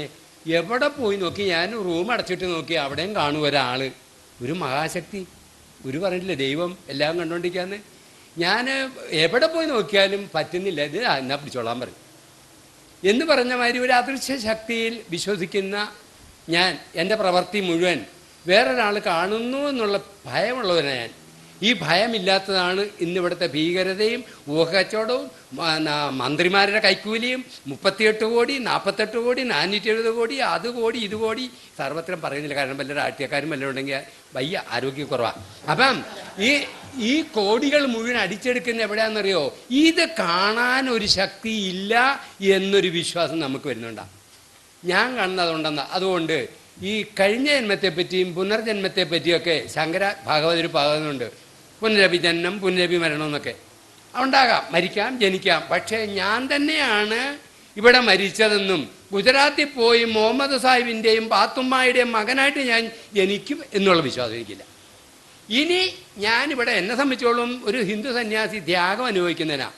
ഞാനൊക്കെ വളരെ രാവിലെ എഴുന്നേറ്റ് അത്യാവശ്യം പണിയൊക്കെ ചെയ്തിട്ടാണ് ഇങ്ങോട്ട് പോകുന്നത്. കാരണം വൈകിട്ട് പോയ കഞ്ഞി കിട്ടില്ലേ. ഈ പള്ളിയിലെ അച്ഛന്മാരെയും ഇസ്ലാം മതത്തിലെ ഉയർന്ന ആളുകളെ മാതിരിയല്ല, അതറിയുന്നവർക്കറിയാം. എൻ്റെ വിചാരം മുഴുവൻ ഞാൻ ചെയ്യുന്ന പ്രവൃത്തി സർവശക്തനായ തമ്പുരാനെ നീ കാണണേ. എന്താ ഹിന്ദു സന്യാസി? അതുകൊണ്ട് ഞാൻ വിശ്വസിക്കുന്നു എനിക്ക് ഈ ജന്മം 27 വയസ്സേ എനിക്കായിട്ടുള്ളൂ. പൂർണ്ണ ആരോഗ്യമാണ്, ഒരു മരുന്നും എനിക്ക് വേണ്ട. ഞാൻ 3 മണിക്ക് എഴുന്നേക്കും, ഉപാസന ചെയ്യും. കാരണം നേരം വെളുത്ത് കഴിഞ്ഞാൽ അടുക്കളയിൽ പോണേ, കാര്യങ്ങൾ നോക്കാനല്ലേ പണിക്കാം. അപ്പം ഈ 27 വയസ്സായ ആള് ഇവിടെ നിന്ന് ഓടാ. എൻ്റെ കൂടെ ഒരു 30-35 വയസ്സായ ചെറുപ്പക്കാർ വന്നേ, അവർ ഓടുന്നതിന് മുമ്പേ ഞാൻ എത്തും. തിരിച്ചിട്ടാൽ മതി കേട്ടോ 27. അപ്പം എന്താ കാര്യം? എൻ്റെ ഉപാസനയും എൻ്റെ വിശ്വാസമാണ്. ഈ കൂടുതലും മനുഷ്യൻ അങ്ങോട്ട് കുനിട്ടുകൾ അങ്ങോട്ട് വെച്ചിട്ടേ pressure, sugar, cooker, liver, heart ഒന്നുമില്ല മനുഷ്യന്. സർവത്ര എത്ര ഗുളിക, 16 ഗുളിക, 18 ഗുളിക. ഞാനിത് ആലോചിക്കും, ഈശ്വര ഇവരുടെ ഒരു നല്ല കാലം ഗുളിക കാലേ അങ്ങോട്ട് അടിക്കുക. അപ്പോൾ എനിക്കൊരു ഗുളിക കാലം. ഞാനിപ്പോൾ ഡോക്ടർ അവിടെ നിന്നാണ് ഭക്ഷണം കഴിച്ചത്. നിങ്ങൾ കഴിച്ച ഭക്ഷണം തന്നെയാണ്, വളരെ സ്വാദിഷ്ടമായ ഭക്ഷണം. ഞാൻ പറഞ്ഞു, എൻ്റെ ഡോക്ടറെ എന്ത് സുഖമായ ഭക്ഷണം, കൊണ്ടുപോകാന്ന് പറഞ്ഞു. ഏതാ? നമുക്കൊരു ഷുഗറും ഇല്ല, പ്രഷറും ഇല്ല, കുക്കറും ഇല്ല. നമ്മുടെ മനസ്സ് ശുദ്ധമായിട്ട് അങ്ങോട്ട് വെച്ചാൽ അടുത്ത ജന്മവും എവിടെയെങ്കിലും പോയിട്ടും ജനിക്കില്ല. ഈ ജന്മം ജനിച്ചത് സർവശക്തനായ തമ്പുരാന് കിട്ടുന്ന സമയം 5 നേരത്തിന് 7 നേരം ഹിന്ദു സഹോദരന്മാരെ നിസ്കരിക്കണേ. നിങ്ങൾക്ക് അതില്ലാന്ന് എനിക്കറിയാം. ബൈബിളിൽ ധാരാളം വൈരുദ്ധ്യങ്ങൾ കാണുന്നില്ലേ? ഉദാഹരണത്തിന് യോഹന്നാൻ സുവിശേഷം 5:31, ഞാൻ എന്നെക്കുറിച്ച് തന്നെ സാക്ഷ്യം പറഞ്ഞാൽ എൻ്റെ സാക്ഷ്യം സത്യമല്ല. യോഹന്നാൻ സുവിശേഷം 8:14, ഞാൻ എന്നെക്കുറിച്ച് തന്നെ സാക്ഷ്യം പറഞ്ഞാലും എൻ്റെ സാക്ഷ്യം സത്യമാകുന്നു. എന്തുകൊണ്ടാണ് ഇങ്ങനെ വൈരുദ്ധ്യങ്ങൾ കാണുന്നത്? ദൈവഗ്രന്ഥത്തിൽ മനുഷ്യൻ്റെ കൈകടത്തൽ ഉണ്ടായിട്ടുണ്ടോ, അതോ ബൈബിൾ ദൈവഗ്രന്ഥമല്ലേ? വളരെ നല്ല ഒരു ചോദ്യമാണ്. അത് ഒരു വലിയ കോൺട്രവേഴ്സി ഉള്ള ഒരു ചിന്താഗതിയാണ് infallibility of the holy book എന്ന് പറയും. വേദപുസ്തകത്തിൻ്റെ അല്ലെങ്കിൽ വേദഗ്രന്ഥങ്ങളുടെ തെറ്റിക്കൂടായ്മ. അതായത് ഈ എഴുതപ്പെട്ടത് അക്ഷരം പ്രതി വള്ളി പുള്ളി വ്യത്യാസമില്ലാതെ എല്ലാം ദൈവം തമ്പുരാൻ നേരിട്ട് അങ്ങോട്ട് പ്രവാചകന്മാർ പറഞ്ഞു കൊടുത്ത് എഴുതുന്നതിനകത്ത് ഒരു തെറ്റും വന്നുകൂടാ എന്ന് വിശ്വസിക്കുന്ന ആളുകളുണ്ട്. അതാണ് ഇൻഫാലിബിലിറ്റി എന്ന് പറയുന്നത്. എന്നാൽ ഇത് ഹിസ്റ്റോറിക്കൽ ബാക്ക്ഗ്രൗണ്ടിൽ അതാത് സമയത്ത് അന്നത്തെ വൈജ്ഞാനിക പശ്ചാത്തലം അനുസരിച്ച് ഓരോരുത്തരും എഴുതിയതാണ്. അതിനകത്ത് തെറ്റുകളും കുറവുകളും ഒക്കെ വരാം. പല മനുഷ്യർ എഴുതുന്നതിനകത്ത് കോൺട്രവേഴ്ഷ്യൽ ഇഷ്യൂസ് ഒക്കെ വരാം എന്ന് വിശാലമായി ചിന്തിക്കുന്ന ആളുകളുമുണ്ട്. അത് നമ്മുടെ വിശ്വാസമാണ്. ഇത് ഓരോന്നും നമ്മൾ അതുപടി എടുക്കണമോ അതിനകത്ത് അങ്ങനെ ആണെങ്കിൽ അതിനകത്ത് പല വൈരുദ്ധ്യങ്ങളും നമ്മൾ കാണുന്നുണ്ട്. അത് പല ഗ്രന്ഥങ്ങളിലും അങ്ങനെ വൈരുദ്ധ്യങ്ങൾ കാണാം. അപ്പം നമ്മൾ അതിൻ്റെ എല്ലാം സാഹചര്യത്തിൽ കോണ്ടെക്സ്ച്വൽ അനാലിസിസ് ആണ്. ഏത് സാഹചര്യത്തിലാണ് ഇങ്ങനെ ഒരു കാര്യം പറഞ്ഞത്, പശ്ചാത്തലം മനസ്സിലാക്കി പഠിച്ചെങ്കിലേ അതിനകത്തുനിന്ന് നമുക്ക് കാര്യമായ ജ്ഞാനം ലഭിക്കുകയുള്ളൂ. ദൈവം ഏകനാണെന്ന് ഇസ്ലാം പറയുന്നു. അതെങ്ങനെയാണ് മനുഷ്യന് ബോധ്യപ്പെടുക? ദൈവം എന്നത്, അല്ലെങ്കിൽ അള്ളാഹു, ദൈവം, ഈശ്വരൻ, കർത്താവ്, ഹുദ എന്നിവയെക്കുറിച്ച് മനുഷ്യന് അറിവ് ലഭിക്കുന്ന എവിടെയെന്നാ? ആ കേന്ദ്രത്തിൽ തന്നെയാണ് ഏകൻ എന്ന അറിവും ലഭിച്ചത്. ഞാൻ നേരത്തെ എൻ്റെ പ്രഭാഷണത്തിൽ സൂചിപ്പിച്ചിരുന്നു, ഏതൊരു അറിവും ലഭിക്കുവാൻ ഒരു മീഡിയ വേണം. ഭൗതിക വിജ്ഞാനീയങ്ങളിലെ വ്യത്യസ്തങ്ങളായ ശാഖകൾക്ക് വ്യത്യസ്തങ്ങളായ മാധ്യമങ്ങൾ, മീഡിയകൾ ആവശ്യമുണ്ട് എന്ന് ഞാൻ പറഞ്ഞിരുന്നു. അതിന് ഉദാഹരണവും പറഞ്ഞു. അരിത്തമെറ്റിക്സും ആൾജിബ്രയും പ്രകൃതിശാസ്ത്രവും ശരീരശാസ്ത്രവും ഒക്കെ ഉദാഹരണമായി പറയുകയും ചെയ്തു. അഭൗതികമായ അറിവ് അഥവാ ദൈവം, മരണാനന്തര ജീവിതം, പ്രവാചകന്മാർ, അതുപോലെ തന്നെ പിശാചുക്കൾ, മാലാക്കമാർ തുടങ്ങിയ അഭൗതികമായ അറിവ് ലഭിക്കുവാൻ ഒരൊറ്റ മീഡിയയെ ലോകത്തുള്ളൂ, ഒരൊറ്റ മാധ്യമമേ ഉള്ളൂ. ആ മാധ്യമത്തിലൂടെ ആ അറിവ് നേടിയെടുക്കാൻ മാത്രമേ മാർഗമുള്ളൂ. നിങ്ങളോട് നോക്കൂ, ഇപ്പോൾ നിങ്ങൾ ഇവിടെ ഇരിക്കുന്നുണ്ട്. നിങ്ങൾ ഇവിടെ ഇരിക്കുമ്പോൾ നമ്മൾ പറയുന്നു നിങ്ങൾ ഇവിടെ ഉള്ളത് കൊണ്ട്, നിങ്ങൾ ഇവിടെ ഇരിക്കുന്നു എന്നത് ശരിയാണ് എന്നതുകൊണ്ടാൽ ദൈവം ഇന്നതുപോലെയാണ് എന്ന് പറയാൻ പറ്റൂല. എന്ന് പറഞ്ഞാൽ അറിവ് നേടിയെടുക്കാൻ ആ ഒരൊറ്റ മാനദണ്ഡമേ ഉള്ളൂ. അതല്ലാത്തൊരു മാനദണ്ഡവും ലോകത്ത് വേറെ ഇല്ല. അപ്പോൾ ആ മാനദണ്ഡം ദൈവികമായ ദിവ്യബോധനങ്ങളാണ്, ദൈവ ദൂതന്മാരിലൂടെ ലഭ്യമായ അറിവാണ്. ആ അറിവിലൂടെ പ്രപഞ്ച സട്ടാവിനെ കുറിച്ചുള്ള എല്ലാ അറിവും, അത് സൂക്ഷ്മമല്ല. ഇവിടെ പറഞ്ഞു, എൻ്റെ ബഹുമാന്യനായ സഹപ്രാസംഗം പറഞ്ഞു, ദൈവത്തെക്കുറിച്ച് മനുഷ്യന് എല്ലാം അറിയുമെന്ന് ധരിക്കാൻ പാടില്ല. ഒരിക്കലും അറിയില്ല. കാരണം ഭൗതിക പ്രപഞ്ചത്തിലെ, ഭൗതിക ലോകത്തിലെ ഭൗതിക സാഹചര്യങ്ങളിൽ നിന്ന് ഒരു ഭൗതിക സൃഷ്ടിയായ മനുഷ്യൻ നടത്തുന്ന ഏതൊരു അന്വേഷണത്തിനും പരിമിതിയുണ്ട്. ആ പരിമിതികൾക്ക് അതീതമായി ലഭ്യമാകുന്നത് ആകെ ദിവ്യബോധനത്തിലൂടെയുള്ള അറിവാണ്. പിന്നെ ദൈവം ഒന്നിലേറെ ഉണ്ടോ? ഒന്നിലേറെ ദൈവം ഉണ്ടെങ്കിൽ ദൈവമാവില്ല. കാരണം ദൈവത്തെക്കുറിച്ചുള്ള ഏതൊരു കൺസെപ്റ്റും സർവശക്തൻ, സർവജ്ഞൻ, സർവ്വതിൻ്റെയും സെട്ടാവ്. സർവ്വതിൻ്റെയും സെട്ടാവുമ്പോൾ പിന്നെ ബെറ്റർ ദൈവം ഉണ്ടെങ്കിൽ അതിനും കൂടി സെട്ടാവൂലേ? അപ്പോൾ ദൈവം എന്ന കൺസെപ്റ്റിൻ്റെ തന്നെ അനിവാര്യതയാണ്, അതിൻ്റെ തന്നെ നിലീനമായതാണ് അതിൻ്റെ ഏകത്വം. ഇത് ഇസ്ലാമിന് മാത്രമല്ല, എല്ലാ മതങ്ങളും ദൈവത്തിൻ്റെ ഏകത്വത്തെ വിളംബരം ചെയ്യുന്നു എന്ന് ഞാൻ ഉറച്ചു വിശ്വസിക്കുന്നു. ദൈവത്തെക്കുറിച്ച് എവിടെ പരാമർശങ്ങളുണ്ടോ മൗലികമായ മതദർശനങ്ങളിൽ, അവിടെ ദൈവത്തിൻ്റെ ഏകത്വവും വിളംബരം ചെയ്തിരിക്കുന്നു. ദൈവത്തെക്കുറിച്ച് ഏതൊരു കൺസെപ്റ്റും, ഏതൊരു സങ്കല്പവും, ഏതൊരു കാഴ്ചപ്പാടും, ഏതൊരു വിശ്വാസവും അതിൻ്റെ ഏകത അനിവാര്യമാക്കുന്നു എന്നർത്ഥം. കാരണം അത് സർവശക്തനാണ്, സർവജ്ഞനാണ്, സർവ്വതിൻ്റെയും സട്ടാവാണ്, സർവ്വതിൻ്റെയും സംരക്ഷകനാണ്. അപ്പോൾ മറ്റൊരു ദൈവം എന്ന സങ്കല്പമേ അതോടൊപ്പം ചേർന്ന് വരിക സാധ്യമേ അല്ല. ക്രൈസ്തവരുടെയും മുസ്ലിങ്ങളുടെയും വിശുദ്ധ ഗ്രന്ഥങ്ങളാണ് ബൈബിളും ഖുർആനും. ഇവ രണ്ടും രണ്ട് പ്രവാചകന്മാർക്ക് ഘട്ടം ഘട്ടങ്ങളായി അവതരിച്ചതാണ്. ഭഗവത്ഗീത ശ്രീകൃഷ്ണൻ അർജുനന് നൽകുന്ന ഉപദേശങ്ങളാണ്. ഇത് ഒരുമിച്ച് കൊടുത്തതാണോ അതോ ഘട്ടം ഘട്ടങ്ങളായതാണോ? ക്രിസ്തുദേവൻ സമാധിയായിട്ട് അല്ലെങ്കിൽ തിരോധനം ചെയ്തിട്ട് 150 വർഷങ്ങൾക്ക് ശേഷമാണ് ബൈബിള് മനുഷ്യരാശി കണ്ടത്. എൻ്റെ അറിവ് ശരിയാണെങ്കിൽ മുഹമ്മദ് നബി, ഇസ്ലാം മത പ്രവാചകനായ മുഹമ്മദ് നബിയും അതേമാതിരി തന്നെ അദ്ദേഹത്തിൻ്റെ അന്ത്യകാലത്തിന് വളരെ കാലം കഴിഞ്ഞിട്ടാണ്, കൃത്യമായിട്ടൊരു കണക്ക് എനിക്ക് നിങ്ങൾക്ക് തരാൻ സാധ്യമല്ല, ആണ് ഖുറാൻ മലക്കുകൾ അല്ലെങ്കിൽ അറിവുള്ള ആളുകൾ എന്ന് വേണമെങ്കിൽ പറയാം, ആരാണെങ്കിലും അവർ ഉണ്ടാക്കിയതാണ്. എന്നാൽ ഹിന്ദുക്കളുടെ ആധ്യാത്മിക ഗ്രന്ഥങ്ങളെന്ന് നേരത്തെ സാറ് പറഞ്ഞു, തോമസ് സാറ് പറഞ്ഞു, ഉപനിഷത്താണ്.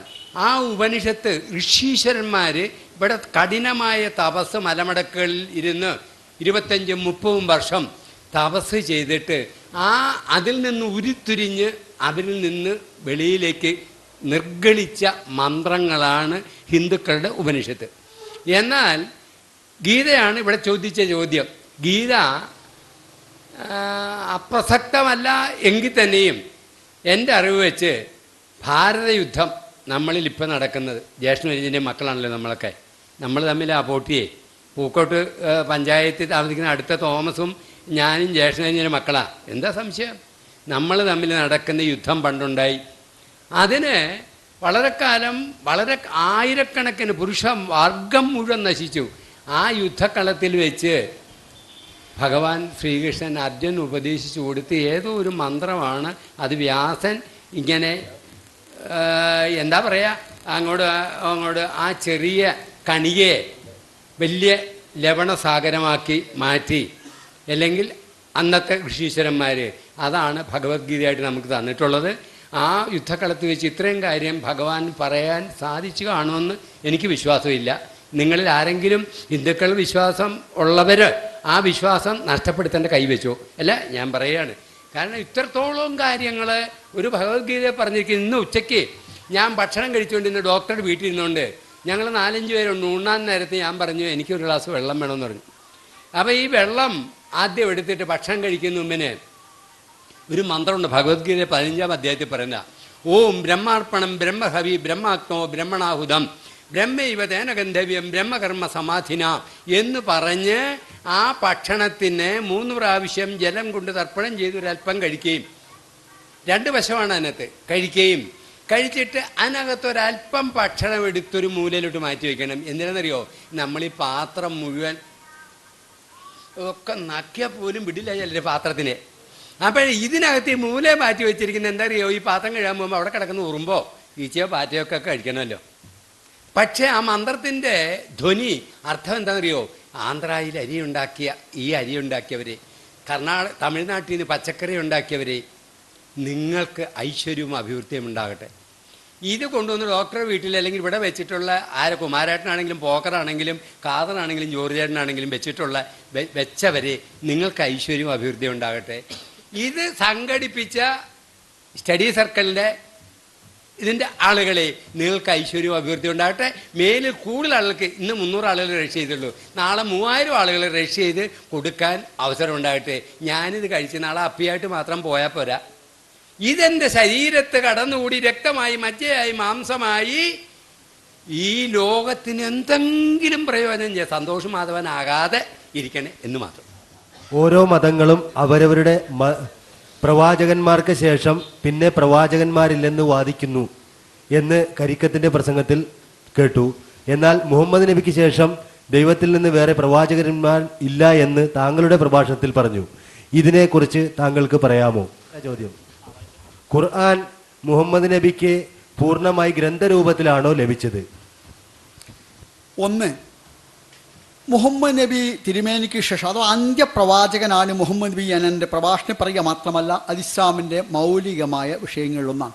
പ്രവാചകന്മാർ എന്നതിനെക്കുറിച്ചുള്ള ഇസ്ലാമിക കാഴ്ചപ്പാട് തന്നെ ദൈവം തൻ്റെ സന്ദേശം മനുഷ്യരാശിക്ക് എത്തിച്ചു കൊടുക്കാൻ വേണ്ടി ദൈവം തെരഞ്ഞെടുത്ത് നിയോഗിക്കുന്ന അവൻ്റെ ദൂതന്മാരെന്നാണ്. അതുകൊണ്ട് ആരെല്ലാമാണ് തൻ്റെ ദൂതന്മാരെന്നും അവരിലൂടെ എന്താണ് സന്ദേശം നൽകേണ്ടതെന്നും തീരുമാനിക്കുന്നത് ദൈവമാണ്. അവിധം മനുഷ്യരാശിക്ക് ദൈവം നൽകിയ സന്ദേശം, ആ പൂർവ്വപ്രവാചകന്മാർക്ക് നൽകിയ സന്ദേശങ്ങൾ, ആ സന്ദേശങ്ങളുടെ സമഗ്രമായ രൂപത്തിലുള്ള അവതരണമാണ് മുഹമ്മദ് നബിയിലൂടെ നിർവഹിക്കപ്പെട്ടിരിക്കുന്നത്. ആ മുഹമ്മദ് നബി അന്ത്യദൂതനാണ് എന്ന പ്രയോഗം ഖുർആനിൽ ദൈവം തന്നെ മുഹമ്മദ് നബിയോട് അറിയിച്ച കാര്യമാണ്. പിന്നെ ചരിത്രത്തിൽ നമുക്കറിയാവുന്ന ഒരു വസ്തുത, മുഹമ്മദ് നബിക്ക് ശേഷം ആരെങ്കിലും താൻ ദൈവദൂതനാണ് എന്ന് സമൂഹത്തിന് മുമ്പിൽ വിളംബരം ചെയ്തുകൊണ്ട് അത് സമർത്ഥിച്ച് ദൈവദൂതനാണെന്ന അംഗീകാരം, സമൂഹത്തിന് അംഗീകാരം നേടിയ ഒരാൾ പോലും അതിനുശേഷം ഉണ്ടായിട്ടില്ല. അപ്പോൾ അതിൻ്റെ അർത്ഥം മുഹമ്മദ് നബിയിലൂടെ അവതീർണമായ ഖുർആൻ്റെ പ്രവചനം 1420 കൊല്ലമായി അപങ്ങുരം അഥവാ അനിഷേധ്യമായി തുടരുന്നു എന്നാണ്. അതിനുശേഷം ഒരാളും താൻ ദൈവദൂതനാണ്, ദൈവത്തിനുള്ള സന്ദേശം എനിക്ക് ലഭിച്ചിരിക്കുന്നു, ഇത് ദൈവ സന്ദേശങ്ങളുടെ സമാഹാരമാണ് എന്ന നിലയിൽ ഏതെങ്കിലും ദൈവഗ്രന്ഥമോ ദൈവത്തിൻ്റെ സന്ദേശമോ സമൂഹത്തിന് വേണ്ടി സമർപ്പിക്കുകയോ അങ്ങനെ ദൈവദൂതനായി അവകാശപ്പെടുകയോ സമൂഹം അദ്ദേഹത്തെ ദൈവദൂതനായി അംഗീകരിച്ചുകൊണ്ട് ദൈവദൂതനായി കണക്കാക്കിക്കൊണ്ട് അദ്ദേഹത്തെ ദൈവദൂതനായി സ്വീകരിച്ചുകൊണ്ട് അനുയായികളായി മാറുകയോ ചെയ്തിട്ടില്ല. അതുകൊണ്ട് തന്നെ ഖുർആൻ്റെ അന്ത്യപ്രവാചകനെ കുറിച്ചുള്ള പ്രവചനം ശരിയാണ് എന്ന് തെളിയിക്കപ്പെടുകയാണുണ്ടായത്. ഖുർആൻ അവതീർണമായത് 23 വർഷങ്ങളിലൂടെയാണ്. 23 വർഷങ്ങളിലൂടെയാണ്. പ്രവാചകൻ്റെ 40ാമത്തെ വയസ്സിലാണ് അദ്ദേഹത്തിന് ആദ്യമായി ദിവ്യ സന്ദേശം ലഭിച്ചത്. അദ്ദേഹം ഹിറാ ഗുഹയിൽ ധ്യാന നിരതനായിരിക്കെയാണ് അദ്ദേഹത്തിന് ആദ്യമായി സന്ദേശം ലഭിച്ചത്. തുടർന്ന് ജീവിതത്തിൻ്റെ വ്യത്യസ്തമായ ഘട്ടങ്ങളിൽ വിവിധങ്ങളായ സമൂഹത്തിലെ പ്രശ്നങ്ങൾക്കുള്ള പരിഹാര നിർദ്ദേശങ്ങൾ ഉൾപ്പെടെ മനുഷ്യരാശിക്ക് ആവശ്യമായ മാർഗനിർദ്ദേശങ്ങളായി 23 വർഷങ്ങളിലൂടെ അവതീർണമായതാണ് ഖുർആൻ. അത് പ്രവാചകൻ്റെ ഏതാണ്ട് എല്ലാ ശിഷ്യന്മാരും ഹൃദിസ്ഥമാക്കിയിരുന്നു. അതോടൊപ്പം പ്രവാചകൻ്റെ 4 അനുയായികൾ അത് രേഖപ്പെടുത്തി വെക്കുകയും ചെയ്തു. പ്രവാചകൻ തന്നെ തൻ്റെ ജീവിതത്തിൻ്റെ അവസാനത്തിൽ ആ വേദഗ്രന്ഥം ആദ്യം മുതൽ അവസാനം വരെ പാരായണം ചെയ്തു കൊടുത്തു. അത് അவ்விധം തന്നെ പ്രവാചകൻ്റെ കാലത്ത് തന്നെ രേഖപ്പെടുത്തപ്പെടുകയും പ്രവാചകൻ്റെ കാലത്ത് തന്നെ ഏടുകളിൽ അത് എഴുതി വെക്കുകയും പ്രവാചകൻ്റെ തൊട്ട അടുത്ത 1ാമത്തെ ഖലീഫ തന്നെ അത് ആ ഏടുകളിൽ മുഴുവൻ ക്രോഡീകരിച്ച് ഗ്രന്ഥരൂപത്തിലാക്കുകയും ചെയ്തു. 6236 സൂക്തങ്ങളാണ്, 114 അധ്യായങ്ങളാണ്, 30 ഭാഗങ്ങളാണ് ഈ വേദഗ്രന്ഥത്തിലുള്ളത്. അത് ആദ്യത്തെ വാക്യം മുതൽ അൽഹംദുലില്ലാഹി റബ്ബിൽ ആലമീൻ, സർവസ്തുതിയും പ്രപഞ്ചനാഥനായ ദൈവത്തിനാണ് എന്നതിൽ നിന്ന് ആരംഭിച്ച് 114ാമത്തെ അധ്യായത്തിലെ അവസാനത്തെ വാക്യം വരെയുള്ള അതിലെ മുഴുവൻ വാക്യങ്ങളും മുഹമ്മദ് നബിയിലൂടെ അവതീർണമായ ദൈവിക വചനങ്ങളാണ്. അതിനെ ക്രോഡീകരണം നിർവഹിച്ചതും ദൈവം തന്നെയാണ്. അത് മുഹമ്മദ് നബി എപ്രകാരം സമൂഹത്തിന് പറഞ്ഞു കൊടുത്തോ അതേ ക്രമത്തിൽ തന്നെയാണ് 114 അധ്യായങ്ങളിലെ ഈ 6236 വാക്യങ്ങളും ഒരുപോലെയുള്ളത്. അതിനാൽ ലോകത്തുള്ള എല്ലാ മുസ്ഹഫുകളിലും 180ഓളം രാജ്യങ്ങളിലുള്ള എല്ലാ ഖുർആനിലും ഒരേ തരത്തിൽ തന്നെ ഈ 6236 സൂക്തങ്ങൾ ഒരു ചെറിയ വ്യത്യാസം പോലുമില്ലാതെ എല്ലാ ഖുർആനിലും, എല്ലാ മുസ്ഹഫ് എന്നാ പറയുക, ഖുർആൻ ഈ ഗ്രന്ഥത്തിന് എല്ലാ മുസ്ഹഫുകളിലും എല്ലാ ഖുർആനിലും ഒരേപോലെ നിലനിൽക്കാനുള്ള കാരണവും അതുതന്നെയാണ്. മരണാനന്തര ജീവിതത്തെക്കുറിച്ച് ഇസ്ലാമിൻ്റെ കാഴ്ചപ്പാട് എന്താണെന്ന് ഷെയ്ഖ് മുഹമ്മദ് കാരക്കുന്ന് അവർ വിശദീകരിച്ചു. അതുപോലെ ഹൈന്ദവത ക്രൈസ്തവ വീക്ഷണങ്ങളിൽ മരണാനന്തര ജീവിതം എന്താണെന്ന് വിശദീകരിക്കാമോ? ഈ ചോദ്യത്തിന് മറുപടി ഞാൻ നേരത്തെ പറഞ്ഞു, എങ്കിലും പറയുകയാണ്. നമ്മൾ അങ്ങനൊരു അടുത്ത ജന്മം ഉണ്ടെങ്കിൽ ഈ ജന്മം നമ്മൾ ചെയ്തിരിക്കുന്ന പാപകർമ്മങ്ങളെ അനുഭവിക്കും എന്ന് ഹിന്ദു സനാതന ധർമ്മത്തിലെ ചില ഗ്രന്ഥങ്ങളിൽ കാണുന്നുണ്ട്.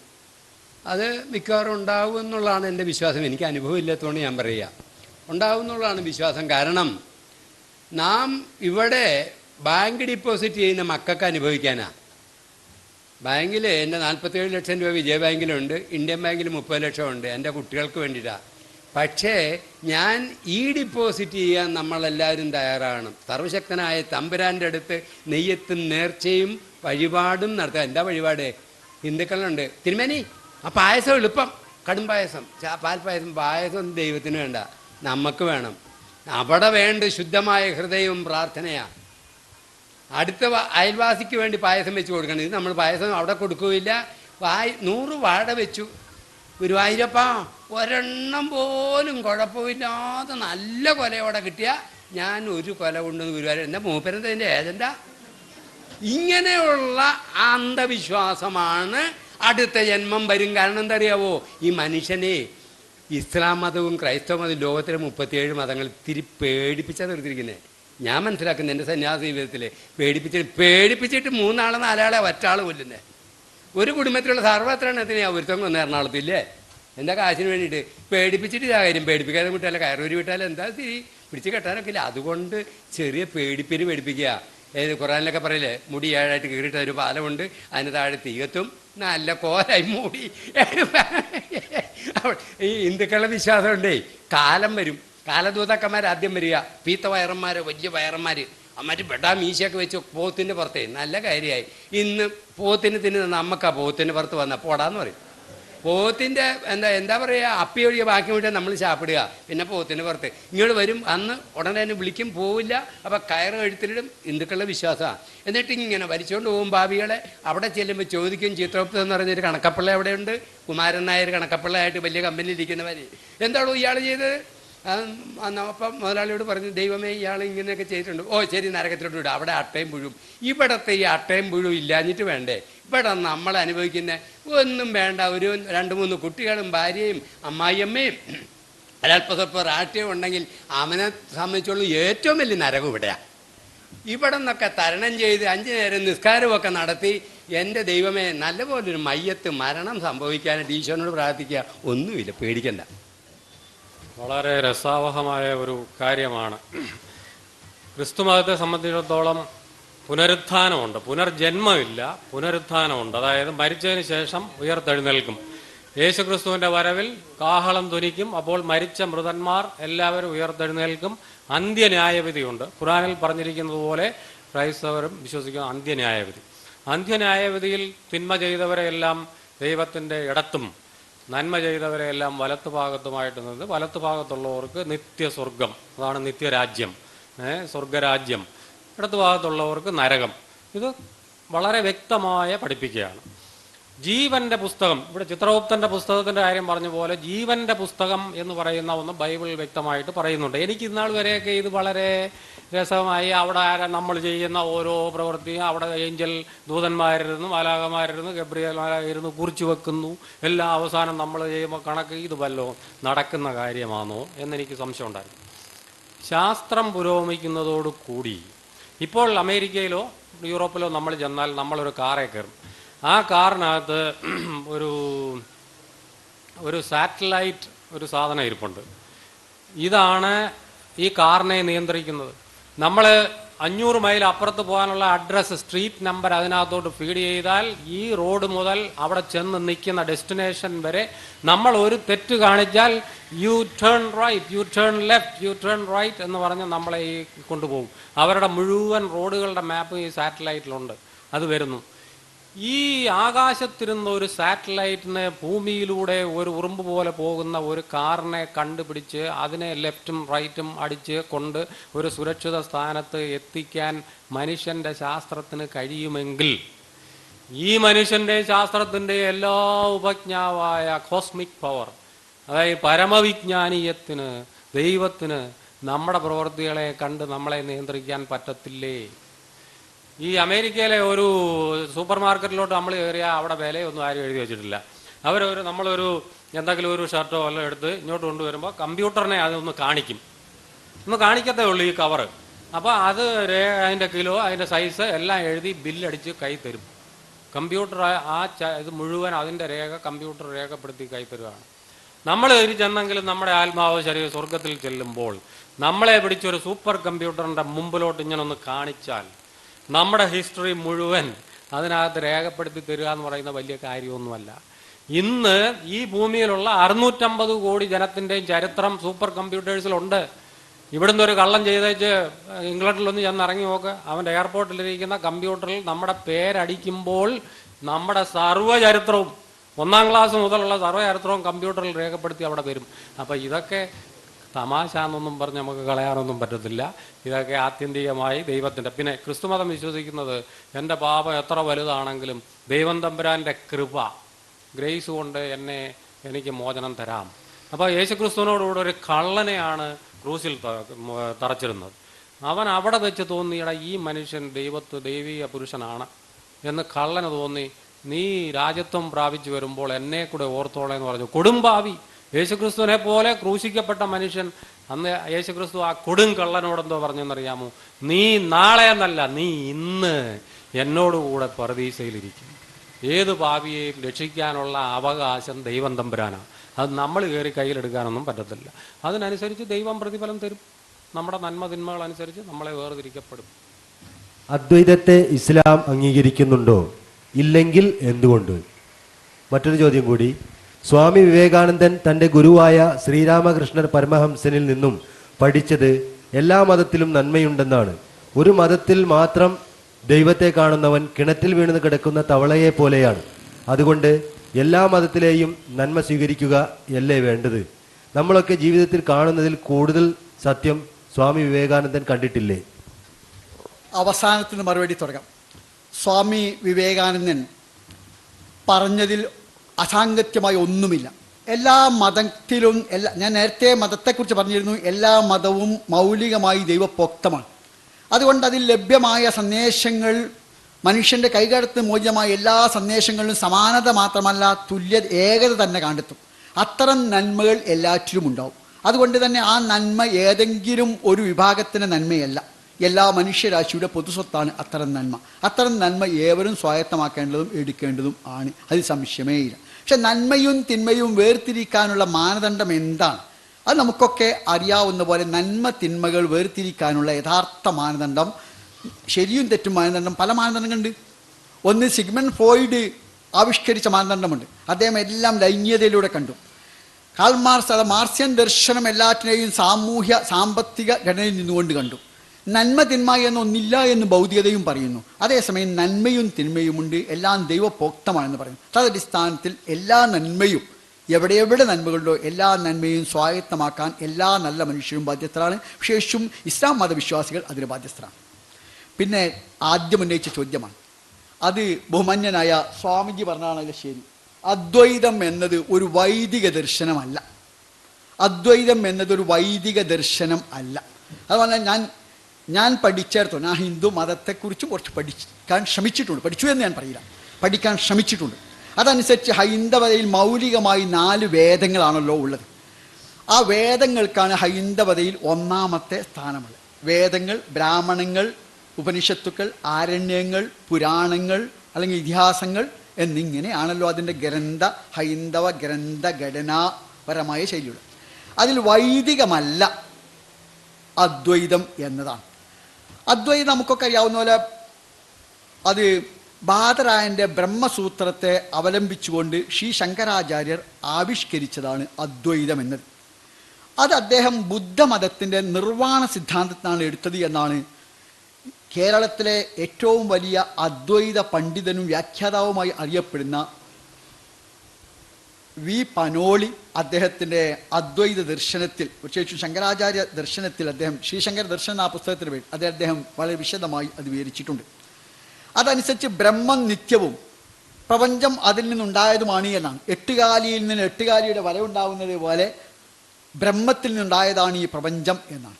മാത്രമല്ല അതിൽ പരമമായ സത്യം അല്ലെങ്കിൽ പാരമാർത്ഥികമായി ബ്രഹ്മമേ ഉള്ളൂ, ബാക്കിയെല്ലാം മിഥ്യയാണ്. അതുകൊണ്ട് ജഗത് മിഥ്യയാണ്, ബ്രഹ്മം സത്യമാണ്. അങ്ങനെയാണ് അദ്വൈതത്തിൻ്റെ വശം. അങ്ങനെയാണ് അദ്വൈതം അതേക്കുറിച്ച് പറയുന്നത്. പക്ഷെ ഈ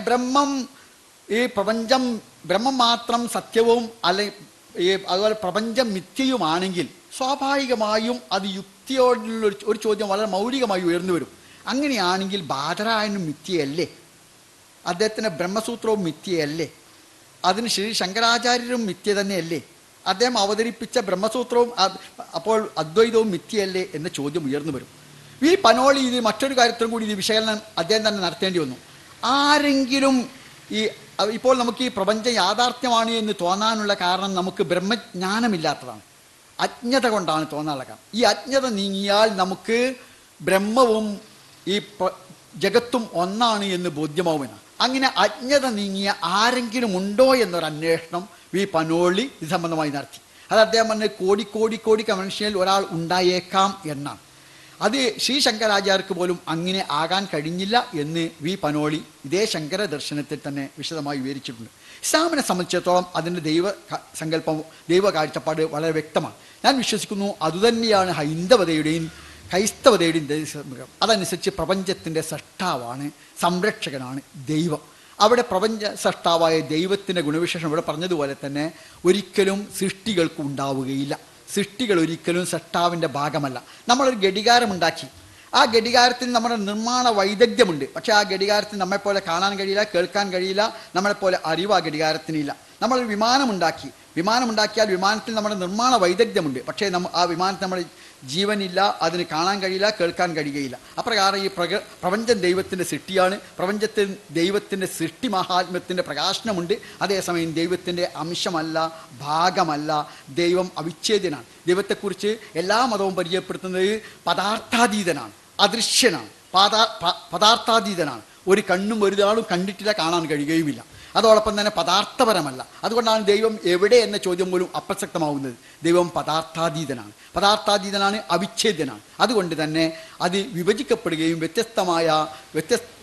ഈ ബ്രഹ്മത്തിലെ, ഈ പ്രപഞ്ചത്തിലെ അഥവാ ഈ ജഗത്തിലെ വ്യത്യസ്തങ്ങളിൽ അലിഞ്ഞുചേരുകയും ചെയ്തു എന്ന കാഴ്ചപ്പാട് വൈദികമല്ല, ഖുർആനികമല്ല, ബിബ്ലിക്കലുമല്ല എന്നതാണ് അതിൻ്റെ വസ്തുത എന്ന് ഞാൻ മനസ്സിലാക്കുന്നു. ക്രൈസ്തവ വിശ്വാസത്തിൻ്റെ പൂർണ്ണതയായി താങ്കൾ പറഞ്ഞ ത്രിയേകത്വവും കുരിശുമരണവും ഖുർആൻ അംഗീകരിക്കുന്നില്ല. എന്നാൽ താങ്കൾ പറഞ്ഞു എല്ലാ വേദഗ്രന്ഥങ്ങളും ഒരു വിധത്തിലല്ലെങ്കിൽ മറ്റൊരു വിധത്തിൽ സമാനതയാണ് എന്ന്. മേൽ പറഞ്ഞ ക്രൈസ്തവ വിശ്വാസം ക്രൈസ്തവ മതത്തിൻ്റെ അടിസ്ഥാനമാണ്. ഖുർആൻ അതിന് വിരുദ്ധമായി ഏകദൈവ വിശ്വാസം സ്ഥാപിക്കുകയും കുരിശുമരണവും ഉയർത്തെഴുന്നേൽപ്പിനെയും തള്ളിക്കളയുകയും ചെയ്തിരിക്കുന്നു. ഇതിലേതാണ് സത്യം? ഏവരും മോക്ഷം ആഗ്രഹിക്കുന്നു, അപ്പോൾ മോക്ഷത്തിൻ്റെ മാർഗം ഏതാണ്? ചോദ്യം. അതേ ക്രിസ്ത്യാനികൾ യേശുക്രിസ്തു ക്രൂശിക്കപ്പെട്ടു എന്നും മുസ്ലിങ്ങൾ ഇല്ല എന്നും വാദിക്കുന്നു. ഇതിലേതാണ് സത്യം? അവരവർക്ക് അവരവരുടെ വിശ്വാസത്തിൽ ഉറച്ചു നിൽക്കാനുള്ള സ്വാതന്ത്ര്യമുണ്ട്. ക്രിസ്ത്യാനികളെ സംബന്ധിച്ചിടത്തോളം യേശുക്രിസ്തു ഉയർത്തെഴുന്നേറ്റിട്ടില്ല എന്ന് ചിന്തിച്ചു കഴിഞ്ഞാൽ ക്രിസ്ത്യാനിത്വം തന്നെ ഇല്ല. അപ്പോൾ ആ ഉയർത്തെഴുന്നേൽപ്പിൻ്റെ അടിസ്ഥാനത്തിലാണ് ഈ സഭയെ പണി ചെയ്തിട്ടുള്ളത്. അപ്പോൾ യേശുക്രിസ്തു, വേദോസം പറയുന്ന ഒരു കാര്യമുണ്ട്, യേശുക്രിസ്തു ഉയർത്തെഴുന്നേറ്റിട്ടില്ലെങ്കിൽ നിങ്ങളും ഉയർത്തെഴുന്നേൽക്കുന്നില്ല. അപ്പോൾ യേശുക്രിസ്തു ഉയർത്തെഴുന്നേറ്റുകൊണ്ടാണ് നമുക്കും ഒരു ഉയർത്തെഴുന്നേൽപ്പുള്ളത്. അപ്പോൾ അതിനെ ക്രിസ്ത്യാനികൾക്ക് സംബന്ധിച്ചിടത്തോളം അത് നിഷേധിക്കുന്ന ഒരു കാര്യമേ അല്ല. പിന്നെ ഞാൻ ഈ പറഞ്ഞ പല വേദഗ്രന്ഥങ്ങളുടെ തുടർച്ചയാണ്. തുടർച്ചയെന്ന് പറയുന്നത് അതാണ് പറഞ്ഞത്, ദൈവം ആദ്യം മുതൽ മാനവരാശിയോട്, ദൈവത്തിൻ്റെ സൃഷ്ടിയോട് ദൈവത്തിന് സംസാരിക്കണം. അത് അബ്രഹാമിൻ്റെ കാലത്ത് തൊട്ട് മോശയുടെ നബി പ്രവാചകന്മാരിലൂടെ, അനേകം പ്രവാചകന്മാരിലൂടെ, ആമോസ് പ്രവാചകൻ, എസ്കേൽ പ്രവാചകൻ, ഇതെല്ലാം ഒരു കണ്ടിന്യൂറ്റിയാണ്. അപ്പോൾ വേദപുസ്തകം എന്ന് പറയുന്നത് യഹൂദൻ്റെ പ്രവാചകന്മാർ മുതൽ ഇന്ന് യേശുക്രിസ്തു വരെ ഉള്ള ഒരു സീരീസ് ഓഫ് പ്രോഫറ്റ്സ് ആണ്. അത് തുടർച്ച, അതിനു മുമ്പും ആയിക്കൂടാന്നില്ല. അപ്പോൾ അതാണ് അത്. പിന്നെ നമ്മുടെ വേദഗ്രന്ഥങ്ങൾ, ഈ ചിലർ പഠിപ്പിക്കുന്നുണ്ട് യേശുക്രിസ്തുവിനെ പറ്റി വേദഗ്രന്ഥങ്ങളിൽ റെഫറൻസ് ഉണ്ടെന്ന്. പ്രജാപതി യാഗം എന്നൊക്കെ പറഞ്ഞ് ഒരുപാട് പ്രസംഗം നമ്മൾ കേൾക്കുന്നുണ്ട്. പ്രജാപതിയായിട്ട് യാഗം ചെയ്യപ്പെട്ടത് യേശുക്രിസ്തുവാണെന്നൊക്കെ പറയുന്നുണ്ട്. അങ്ങനെ വരികയാണെങ്കിൽ ഈ പഴയ നിയമത്തോടൊപ്പം അതും ചേർക്കേണ്ടി വരും. അപ്പോൾ വേദഗ്രന്ഥങ്ങളിൽ യേശുക്രിസ്തുവിനെ പറ്റി പഴയ നിയമത്തിൽ മാത്രമല്ല ഇന്ത്യയിലെ വേദങ്ങളിൽ റെഫറൻസ് ഉണ്ട് എന്ന് വാദിക്കുന്നവരുണ്ട്. എല്ലാം ശരിയാണെന്ന് നമുക്കറിയത്തില്ല. ഇതൊക്കെ ഓരോ പണ്ഡിതന്മാരും മനസ്സിലാക്കിയെടുത്ത കാര്യങ്ങളനുസരിച്ചാണ് ഈ പറയുന്നത്. അപ്പോൾ ദ വേദിക് എക്സ്പീരിയൻസ് എന്നൊക്കെ പറഞ്ഞ വലിയ വിശാലമായ ഗ്രന്ഥങ്ങൾ എഴുതിയിട്ടുള്ള റെയ്മുണ്ടോ പണിക്കർ പോലെയുള്ള വലിയ ചിന്തകന്മാരുണ്ട്. വേദിക് എക്സ്പീരിയൻസ്, അദ്ദേഹം വേദങ്ങൾ മുഴുവൻ പഠിച്ചിട്ടാണ് ഇതൊക്കെ താരതമ്യം ചെയ്ത് ഇതിനകത്തൊക്കെ ഈ പിന്നെ ഇന്റർടെക്സ്ച്വാലിറ്റി അല്ലെങ്കിൽ പാരസ്പരികത കൊണ്ടുവരുന്നത് നമ്മൾ കാണുന്നത്. അതൊക്കെ ഒരു ജീവിതകാലം മുഴുവനുള്ള പഠനത്തിൻ്റെ വെളിച്ചത്തിൽ പറയുന്നതാണ്. അതിനെയൊക്കെ നമുക്കൊന്നും അറിയാത്ത, നമ്മളൊന്നും വായിച്ചിട്ടില്ല, വേറൊരു ഗ്രന്ഥം പോലും തൊട്ട് വായിച്ചിട്ടില്ലാത്ത നമ്മൾ അങ്ങനൊന്നും ഇല്ല എന്നൊക്കെ പറഞ്ഞ് നമുക്കതൊന്നും നിഷേധിക്കാനൊന്നും പറ്റില്ല. എന്നാൽ ആത്മാവിനെ പറ്റിയുള്ള പഠനങ്ങൾ തുടർച്ചയായി ഉപനിഷത്തുകളിലും വേദങ്ങളിലും നമ്മുടെ ബൈബിളിലും ഖുറാനിലും എല്ലാം ആത്മനാശത്തെപ്പറ്റി, അതാണ് നമുക്ക് ഏറ്റവും വലിയ പേടി. എൻ്റെ ആത്മാവ് നശിച്ചു പോയാൽ ഞാൻ ജീവിക്കുന്നതിൽ എന്താ അർത്ഥം? അതെല്ലാ വേദഗ്രന്ഥങ്ങളും പറയുന്നതാണ്, എല്ലാ പ്രവാചകന്മാരും പറയുന്നതാണ്. ക്രിസ്ത്യാനികളെ സംബന്ധിച്ചിടത്തോളം പ്രവാചകന്മാരാരും പറഞ്ഞത് കേൾക്കാഞ്ഞത് കൊണ്ടാണ് ദൈവം സ്വയം, ദൈവത്തിന് പല രൂപത്തിൽ അവതരിക്കാമല്ലോ.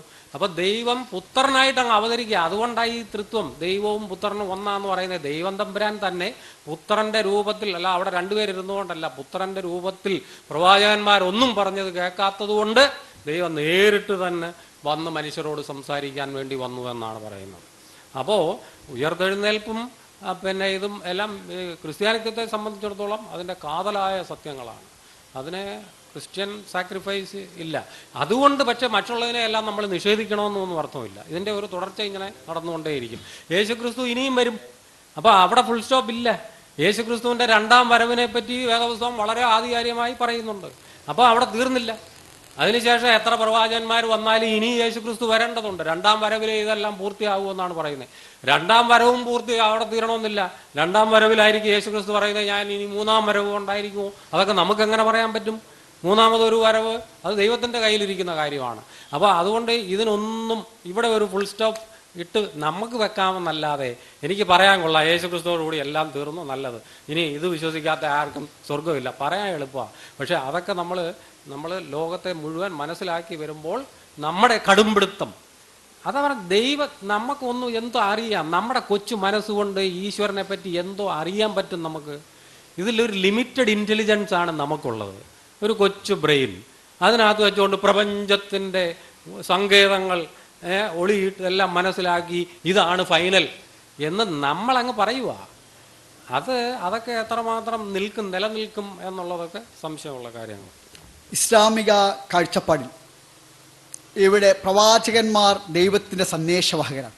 ആ പ്രവാചക പരമ്പരയിലെ ശ്രദ്ധേയനായ വ്യക്തിയാണ് ഈസാ നബി അഥവാ യേശു. അദ്ദേഹത്തിൻ്റെ പേര് വിശുദ്ധ ഖുർആനിൽ 25 സ്ഥലങ്ങളിൽ പരാമർശിച്ചിട്ടുണ്ട്. ഖുർആൻ പരാമർശിച്ച ഏക വനിതയുടെ പേര് യേശുവിൻ്റെ മാതാവായ മറിയമിൻ്റേതാണ്. ഖുർആനിൽ ഒരു അധ്യായം തന്നെ അവരുടെ നാമധേയത്തിലുണ്ട്. അവരെക്കുറിച്ച് അന്നത്തെ ജൂത സമൂഹം പ്രചരിപ്പിച്ചിരുന്നു. അവർ വ്യഭിചാരിണിയാണ്, വേശ്യയാണ്, അതുപോലെ കൊണ്ട് തന്നെ പരപുരുഷനാൽ ഗർഭിണിയായതാണ് എന്ന് പ്രചരിപ്പിച്ചിരുന്നു. ഖുർആൻ അത് തിരുത്തിക്കൊണ്ട് അവരുടെ വിശുദ്ധിയെ വാഴ്ത്തുകയാണ് ചെയ്തത്. അപ്രകാരം തന്നെ ഖുർആനിക കാഴ്ചപ്പാടിൽ അന്നത്തെ ജൂതന്മാർ കുരിശിൽ തറക്കപ്പെടുക വ്യാജ പ്രവാചകന്മാരാണ് എന്ന് വിശ്വസിച്ചിരുന്നു. അതിനാൽ യേശുവെ കുരിശിൽ തറച്ചു എന്നതിലൂടെ അദ്ദേഹം വ്യാജ പ്രവാചകനാണ് എന്ന് സമർത്ഥിക്കുവാൻ ജൂത സമൂഹം ശ്രമിച്ചിരുന്നു. ചരിത്രത്തിൽ ജൂതന്മാർ അങ്ങനെ പ്രചരിപ്പിക്കുകയും ചെയ്തിരുന്നു. ഖുർആൻ ആ പ്രചാരണത്തെ ശക്തിയായി നിരാകരിച്ചുകൊണ്ട് ഒമാ ഖതലൂഹു ഒമാ സ്വലബൂഹു വലാക്കിൻ ശുബിയലോ, അവർ അദ്ദേഹത്തെ വധിച്ചിട്ടുമില്ല, കുരിശിൽ തറച്ചിട്ടുമില്ല. അഥവാ ജൂതന്മാരുടെ അവകാശവാദത്തെ തങ്ങൾ യേശുവെ കുരിശിലേറ്റി വധിച്ചു, അങ്ങനെ യേശു വ്യാജപ്രവാചകനാണ് എന്ന ജൂത അവകാശവാദത്തെ നിരാകരിക്കുകയാണ്, തള്ളിപ്പറയുകയാണ്, തള്ളിക്കളയുകയാണ് ഖുർആൻ ചെയ്തിട്ടുള്ളത്. അത് പറയുന്നു അദ്ദേഹത്തെ കുരിശിൽ തറച്ചിട്ടുമില്ല, അദ്ദേഹത്തെ കൊന്നിട്ടുമില്ല, പക്ഷേ അവർക്ക് ആശയക്കുഴപ്പമുണ്ടാവുകയാണ്, ആളെ മാറുകയാണ് ചെയ്തത് എന്ന് ഖുർആൻ പറയുന്നു. അത് ആശയക്കുഴപ്പത്തിൽ അകപ്പെടുകയാണ് ഇത് എന്നാണ് ഖുർആൻ പറയുന്നത്. ഖുർആനിക വീക്ഷവും അങ്ങനെ തന്നെയാണ്. കാരണം ഖുർആനിക വീക്ഷണം ദൈവത്തിൻ്റെ ദൂതന്മാരാണ്. ഞാൻ നേരത്തെ ദൈവത്തെക്കുറിച്ച് പരിചയപ്പെടുത്തിയ പറഞ്ഞു, ദൈവം അംശിക്കപ്പെടുന്നവനല്ല, ദൈവം കാണപ്പെടുന്നവനല്ല. അത് യേശുവും പറഞ്ഞു എന്നാണ് എൻ്റെ വിനീതമായ വിശ്വാസം. പക്ഷേ പ്രശ്നം എന്താണെന്ന് ചോദിച്ചാൽ ചെറിയൊരു ദൗർബല്യത്തിൻ്റെ പ്രശ്നമുണ്ട്. അത് യേശുവിൻ്റെ ഭാഷ അരമായ ഭാഷയായിരുന്നു, അരാമിക് ഭാഷയായിരുന്നു. അരാമിക് ഭാഷ ഇന്ന് ലോകത്തിൽ ഇല്ലാത്തത് കൊണ്ട് യേശുവിൻ്റെ വചനങ്ങൾ യേശുവിൻ്റെ ഭാഷയിൽ നമുക്ക് ലഭ്യമല്ല എന്നത് ഏറ്റവും വലിയൊരു പരിമിതിയാണ് നമ്മുടെ. അവ യേശുവിൻ്റെ ഭാഷയായിരുന്ന അരമായ ഭാഷ, അരാമിക് ഭാഷ ലഭ്യമല്ലാത്തതുകൊണ്ട് യേശുവിൻ്റെ വചനങ്ങൾ യേശുവിൻ്റെ ഭാഷയിൽ ലഭ്യമല്ല. ഉള്ളത് നമുക്കൊക്കെ അറിയാവുന്ന പോലെ പരിഭാഷകളാണ്. അതിൽ പിതാവ്, പുത്രൻ എന്നീ പ്രയോഗങ്ങൾ യേശു മാത്രമല്ല, ഇസ്രായേലിനെക്കുറിച്ചും യഹൂദായെക്കുറിച്ചും അതുപോലെ ആദിമ മനുഷ്യൻ ആദാമിനെക്കുറിച്ചുമൊക്കെ പുത്രൻ, പിതാവ് എന്ന പ്രയോഗങ്ങളൊക്കെ നടത്തുകയുണ്ടായിട്ടുണ്ട് എന്നതാണ്. അതുപോലെ തന്നെ ദൈവത്തിലേക്ക് ഉയർത്തപ്പെട്ടത് യേശുവെക്കുറിച്ച് മാത്രമല്ല ബൈബിൾ പറയുന്നത്, മരിച്ച ഹാനോക്കിനെക്കുറിച്ചും പറയുന്നുണ്ട് എന്നർത്ഥം. അപ്പോൾ നിലവിലുള്ള ഇത്തരം ഗ്രന്ഥങ്ങൾ വായിച്ചാൽ ചില ആശയക്കുഴപ്പങ്ങൾ വരുന്നു. അതിന് കാരണം ഞാൻ വിശ്വസിക്കുന്നു യേശുവിൻ്റെ ഭാഷയിൽ യേശുവിൻ്റെ സന്ദേശങ്ങൾ ലഭ്യമല്ല എന്നും യേശുവിൻ്റെ കാലശേഷം ശിഷ്യന്മാർ എഴുതിയതായതുകൊണ്ട് ബഹുമാന്യനായ എൻ്റെ സുഹൃത്ത് ഇവിടെ സൂചിപ്പിച്ചതുപോലെ ആ എഴുതിയവർ വ്യത്യസ്തരായ ആളുകളായതുകൊണ്ടും അതിനുണ്ടായ ചില പ്രശ്നങ്ങൾ, ഭാഷാപരമായ പ്രശ്നങ്ങളും അതിൻ്റെ പരിഭാഷയുടെ പ്രശ്നങ്ങളുമാണ് ഈ ആശയക്കുഴപ്പത്തിന് വഴിവെച്ചത് എന്നാണ് എൻ്റെ വിനീതമായ വിശ്വാസം. ക്രൈസ്തവ ദേവാലയങ്ങളും മസ്ജിദുകളും ഉണ്ടായത് ഹൈന്ദവനായി ജീവിക്കാതിരുന്നത് കൊണ്ടാണ്. താഴ്ന്ന ജാതിക്കാരായ ആളുകൾക്ക്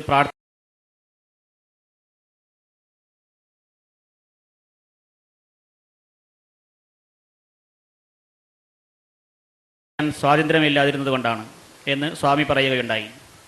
എന്നാൽ ഹൈന്ദവ ദർശനങ്ങളുടെ അടിസ്ഥാനത്തിൽ മനുഷ്യന് ഒരു ജീവിത വീക്ഷണം സമർപ്പിക്കുവാൻ സ്വാമി ശ്രമിച്ചിട്ടില്ല. ജനനവും അതിനു മുമ്പും ജീവിതവും മരണവും മരണത്തിന് ശേഷവുമുള്ള വിഷയങ്ങളെ സംബന്ധിച്ച് ഒരു ജീവിത വീക്ഷണം സമർപ്പിക്കുവാൻ ഹൈന്ദവതയ്ക്ക് കഴിയുമോ?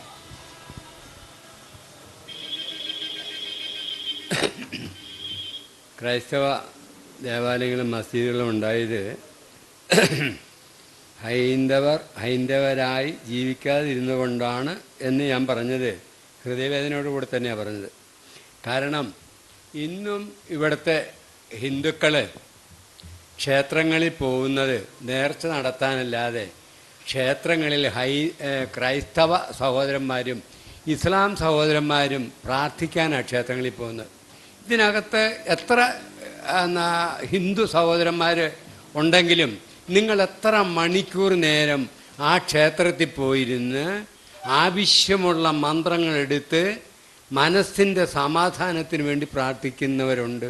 ഇല്ല.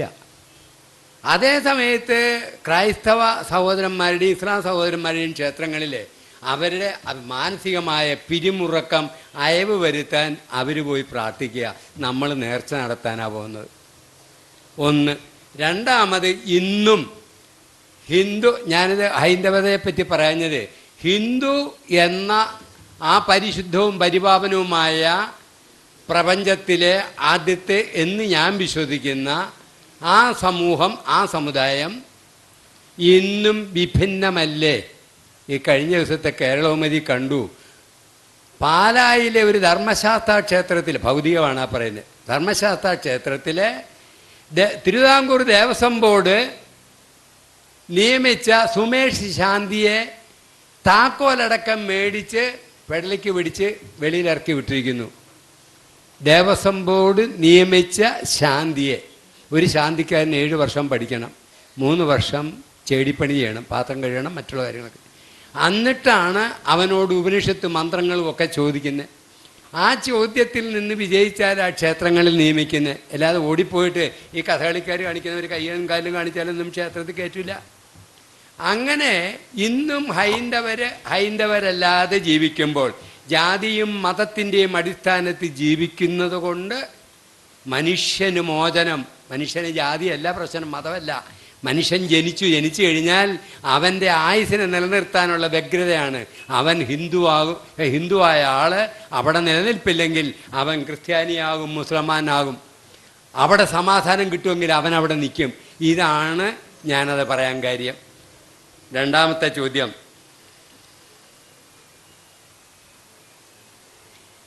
താഴ്ന്ന ജാതിക്കാർക്ക് പ്രാർത്ഥിക്കാൻ സ്വാതന്ത്ര്യമില്ല. താഴ്ന്ന ജാതിക്കാരില്ല, മുതിർന്ന ആൾക്കാർക്കും ഇല്ല. ഗുരുവായൂർ ക്ഷേത്രത്തിൽ പോയിട്ട് എത്ര ഉയർന്ന ജാതിക്കാർ ഈ എൻ്റെ മുമ്പിലിരിക്കുന്ന ആരെങ്കിലും ഉണ്ടെങ്കിൽ എൻ്റെ ആവശ്യത്തിന് അവിടെ നിന്ന് പ്രാർത്ഥിക്കാൻ, പ്രണാമം ഈശ്വസ്യ ചിരബലം വിദു തദർച്ചനം പാണിബലം ദിവകോസമനബലം തദ്ഗുണ തത്വയിന്ദനം ഭജത്തു ഗോവിന്ദ ഗുണസ്വഭാബലം ബദ്ധാനേ ജനിനാനതേന ചിരസ ഗാത്രേശ്വരോമൽഗമേ കണ്ഠേന സ്വരഗദ്ഗതേന നയനേനോൽഗീർണ ബാഷ്പാമ്പുന നിത്യം തച്ചരണാപരയുഗളം ധ്യാനാമൃത സ്വാധീനം എന്നൊക്കെ പറഞ്ഞ് വില്ലുമംഗലം പാടിയ പ്രാർത്ഥനയുണ്ട്. ഹൃദയവേദനയോടുകൂടെ പ്രാർത്ഥിച്ച പ്രാർത്ഥന. എത്ര ഹിന്ദുക്കൾക്ക് ഗുരുവായൂർ അമ്പലത്തിൽ പോയി ഇവിടെ ഇരിക്കുന്ന ഹിന്ദുക്കൾ ഞാനതെല്ലാം പ്രാർത്ഥിച്ചിട്ടുണ്ട്. ധാരവാഹന്മാർ പള്ളക്ക് പിടിച്ചുകൊണ്ട് ഇറക്കി വിടും. ക്രിസ്ത്യൻ പള്ളിയിലും ഇസ്ലാം പള്ളിയിലും ആ ഒതലെടുത്തു, അതായത് ശരീരവും കയ്യും കാലും വൃത്തിയാക്കി അവിടെ പോയിരുന്ന് അല്ലാഹു അക്ബർ ലാ ഇലാഹ ഇല്ലല്ലാഹ് എന്ന് ബാങ്ക് വിളി കേട്ടാൽ ഉടനെ അവൻ അവിടെ എത്തും, അവിടെ ചെന്ന് ചെയ്യും. ഇവിടെ അമ്പലത്തിലെ ഞങ്ങൾക്കറിയാം, ഞാൻ ദിവസവും ഹോമമൊക്കെ നടത്തുന്നതിനാ.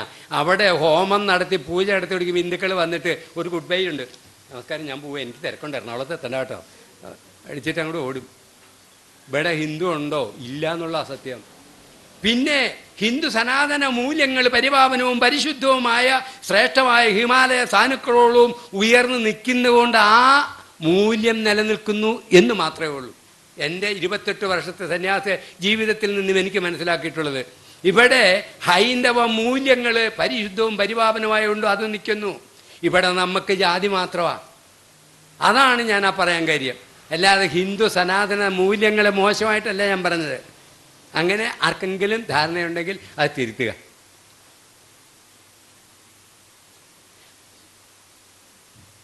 ഹൈന്ദവ ദർശനങ്ങളിൽ വ്യക്തമായ ഒരു ജീവിത വീക്ഷണം കാണാൻ സാധിക്കുമോ? ഉണ്ടെങ്കിൽ ഒന്ന് വിവരിക്കാമോ? ഹൈന്ദവ ദർശനത്തിൻ്റെ വീക്ഷണമാണ് ഞാൻ നേരത്തെ പറഞ്ഞത്. ഏത്? ബ്രഹ്മാണം ശൂലപാണിയും. ഇവിടെ വിഷ്ണുവും ശിവനും 33 കോടി ദേവന്മാരെയും വെച്ച് ആരാധിക്കാൻ, ഇഷ്ടമുള്ള ദേവന്മാരെ ഇഷ്ടമുള്ള സ്ഥലത്തിരുന്നുകൊണ്ട് ആരാധിക്കാനുള്ള സ്വാതന്ത്ര്യം ഹിന്ദു മതത്തിലുണ്ട്. തുളസിത്തറയ്ക്ക് വട്ടം കറങ്ങുന്നവരാ നമ്മൾ. ക്ഷേത്രത്തിൻ്റെ മുൻപ് നിൽക്കുന്ന ആരിന് വട്ടം കറങ്ങുന്ന സൈക്കോളജിക്കലായിട്ട് ഒത്തിരി ചരിത്രമുണ്ട്, അതിനകത്ത് ഒത്തിരി കാര്യങ്ങളുണ്ട്. രാവിലെ സൂര്യന് വെള്ളം എടുത്ത് അർച്ചിക്കുന്നവരാ ഹിന്ദുക്കൾ. ഓം ഭൂർസ്വഹാം ഓം തത്സവരണ്യം ഭർഗോ ദേവസ്വ ധീമകേ ധിയോ യോന പ്രചോദയാൽ. സന്ധ്യയ്ക്കും രാവിലെയും വിളക്ക് കത്തിച്ച് ആ വിളക്ക് ആയിട്ട് വെളിയിലോട്ട് വന്ന് സൂര്യന് വിളക്ക് കാണിക്കുന്നവരാ നമ്മളെന്ന് പറയുന്നത്. ഞാൻ ഹിന്ദുവിനെയാണ് പറയുന്നത്. ഇത് മറ്റുള്ള മതങ്ങളിലുണ്ടോയെന്ന് ചോദിച്ചാൽ വളരെ കുറവേ കാണുകയുള്ളൂ. അതേ സമയത്ത് നാം ഹിന്ദുത്വത്തിൻ്റെ ആ പൂർണ്ണതയിലേക്ക് ഇന്നും നമ്മൾ കടന്നിട്ടില്ല, കടക്കാൻ നമ്മുടെ വരേണ്യവർഗം അനുവദിച്ചിട്ടില്ല എന്നുള്ള ഹൃദയവേദനയാണ് നേരത്തെ പറഞ്ഞത്. ഹിന്ദു സനാതന മൂല്യങ്ങൾ തന്നെയാണ് ലോകത്തിലെ ഏറ്റവും മഹത്തരമായത്. അതുകൊണ്ട് തന്നെയാണ് ഭാരതത്തിൽ ഈ ക്രൈസ്തവ, ഇസ്ലാം, മറ്റുള്ള മതങ്ങളും സിഖും ബൗദ്ധനും ജൈനനും ഒക്കെ വളരാനുള്ള അവസരമുണ്ടായതും. അത് മോശമാണെന്നല്ല, ഇസ്ലാം മതം മോശമാണെന്നോ അല്ലെങ്കിൽ ഹിന്ദു മതം ഏറ്റവും ശ്രേഷ്ഠമാണെന്നോ സിഖ് മതം മോശമാണെന്നല്ല, എല്ലാത്തിലും അടങ്ങിയിരിക്കുന്ന അന്തസത്ത. ഞാൻ കുടിച്ച വെള്ളത്തിന് മലയാളത്തിൽ പറയും വെള്ളമെന്ന്, തമിഴൻ പറയും തണ്ണിയെന്ന്, ഇംഗ്ലീഷിൽ പറയും പാനിയെന്ന്, ഇംഗ്ലീഷിൽ പറയും വാട്ടർ. ഇത് തന്നെ ദൈവം, ഇത് തന്നെ. പക്ഷേ ഭാരതത്തിലെ ആ വീക്ഷണം അച്ഛനെയും അമ്മയും ദൈവമായിട്ട് കാണുകയും മാതാപിതാ ഗുരു ദൈവം, ത്വമേവ മാതാ ച പിതാ ത്വമേവ ത്വമേവ ബന്ധും ച സഖാ ത്വമേവ ത്വമേവ വിദ്യാ ദ്രവിണം ത്വമേവ ത്വമേവ സർവം മമ ദേവദേവ. അച്ഛനായിട്ട് എനിക്ക് കാണണം അങ്ങേ, അമ്മയായിട്ട് കാണണം എനിക്ക് അങ്ങയെ. ഇത് ഹൈന്ദവ സനാതന മൂല്യമാ. കൂട്ടുകാരനായിട്ട് കാണണം അങ്ങയെ. എൻ്റെ ധനമായിട്ട് കാണണം അങ്ങയെ. ആരെയാ? ജഗദീശ്വരനായിരിക്കും ജഗൽപിതാവിനെ. അല്ലാതെ സ്വർഗത്തിലിരിക്കുന്ന ദൈവമേ ഞാൻ ദാ അല്ല. നമ്മോടൊപ്പം മാനവരാശി മനുഷ്യൻ്റെ ഏത് മനുഷ്യൻ്റെ ഒപ്പം ഈശ്വര ചൈതന്യമാണ് അവനിൽ കൂടുതൽ നിക്ഷിപ്തമായിരിക്കുന്നത്. സർവേശ്വരനായ ജഗൽപിതാവ് സൃഷ്ടിച്ച ജീവികളിൽ വെച്ചിട്ട് ഏറ്റവും ശ്രേഷ്ഠമായ അവിടുത്തെ ചൈതന്യം ഉൾക്കൊണ്ടുകൊണ്ട് സൃഷ്ടിച്ച ഒരു ജീവി ഉണ്ടെങ്കിൽ മനുഷ്യനാ. ഞാൻ 1-2 കൊല ചെയ്ത ഒരാളോട് ഈയിടെ അടുത്ത കാലത്ത് പാലായില് ഒരാളെ ഷാപ്പിൽ വെച്ച് കൊല ചെയ്ത അയാളെ അടുത്ത കാലത്ത് കാണാൻ സാധിച്ചു. അദ്ദേഹത്തോട് ഞാൻ പറഞ്ഞു, സാരമില്ല, എന്നെ കണ്ടതും കരയാൻ തുടങ്ങി. 2 പെൺകുട്ടികളാ. അപ്പം ഞാൻ പറഞ്ഞു, സാരമില്ല, പോട്ടെ, ഇതൊക്കെ സംഭവിച്ചു പോയി. അദ്ദേഹത്തിൻ്റെ ഭാര്യ പറഞ്ഞിട്ടാണ് ഇങ്ങനെ സ്വാമിയുണ്ട്, അദ്ദേഹത്തിൻ്റെ അടുത്ത് പോയാൽ സമാധാനം കിട്ടും. ഞാൻ പറഞ്ഞു, നിൻ്റെ തന്നെയാണ് സമാധാനം ഇരിക്കുന്നത്, എൻ്റെ കയ്യിൽ എന്താ സമാധാനമുള്ളത്?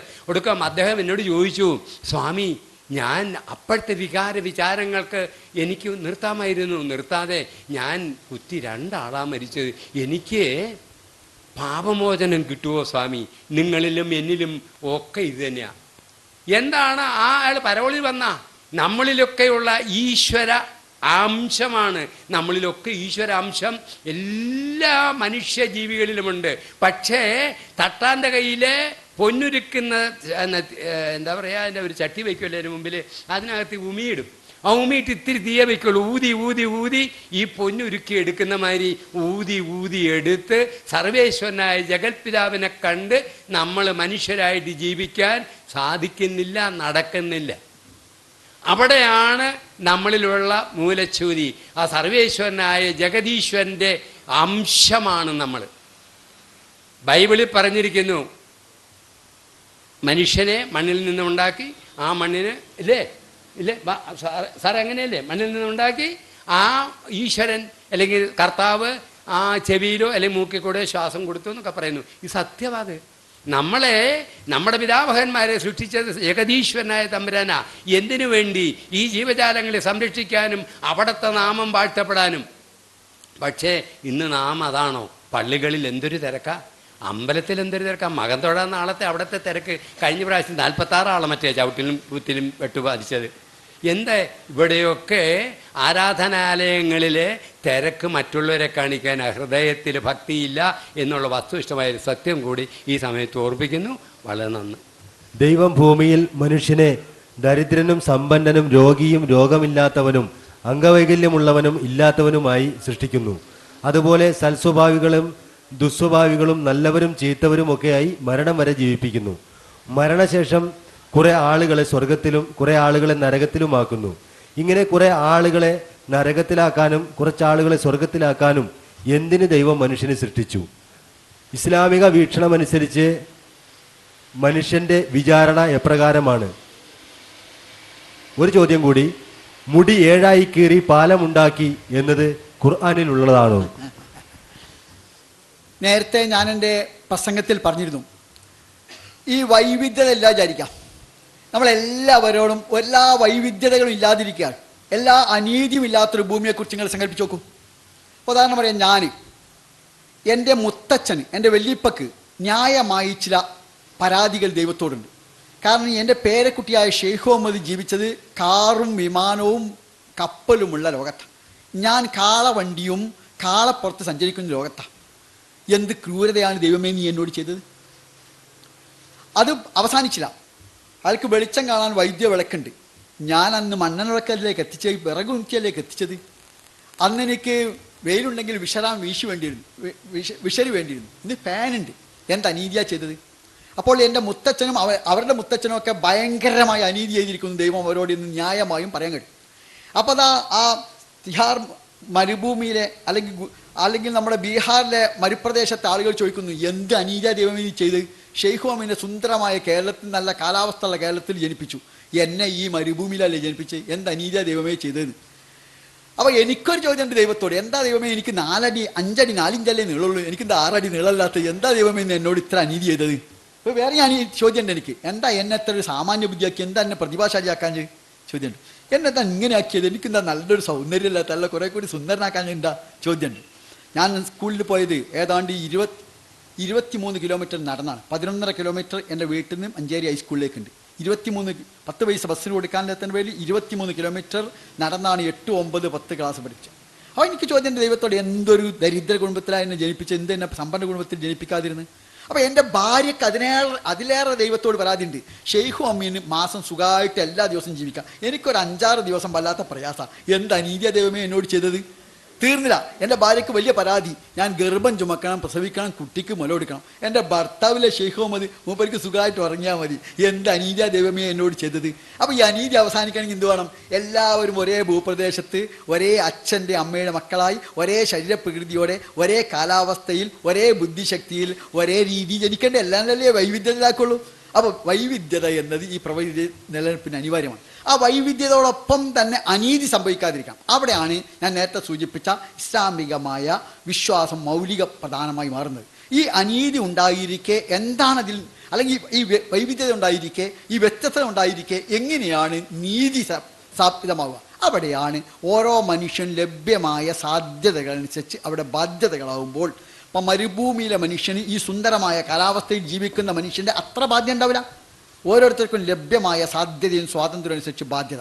അത് പൂർത്തീകരിച്ചാൽ അവർക്ക് രക്ഷ, ഇല്ലെങ്കിൽ അവർക്ക് ശിക്ഷ. അതിനാൽ ആരോടും അനീതിയില്ല.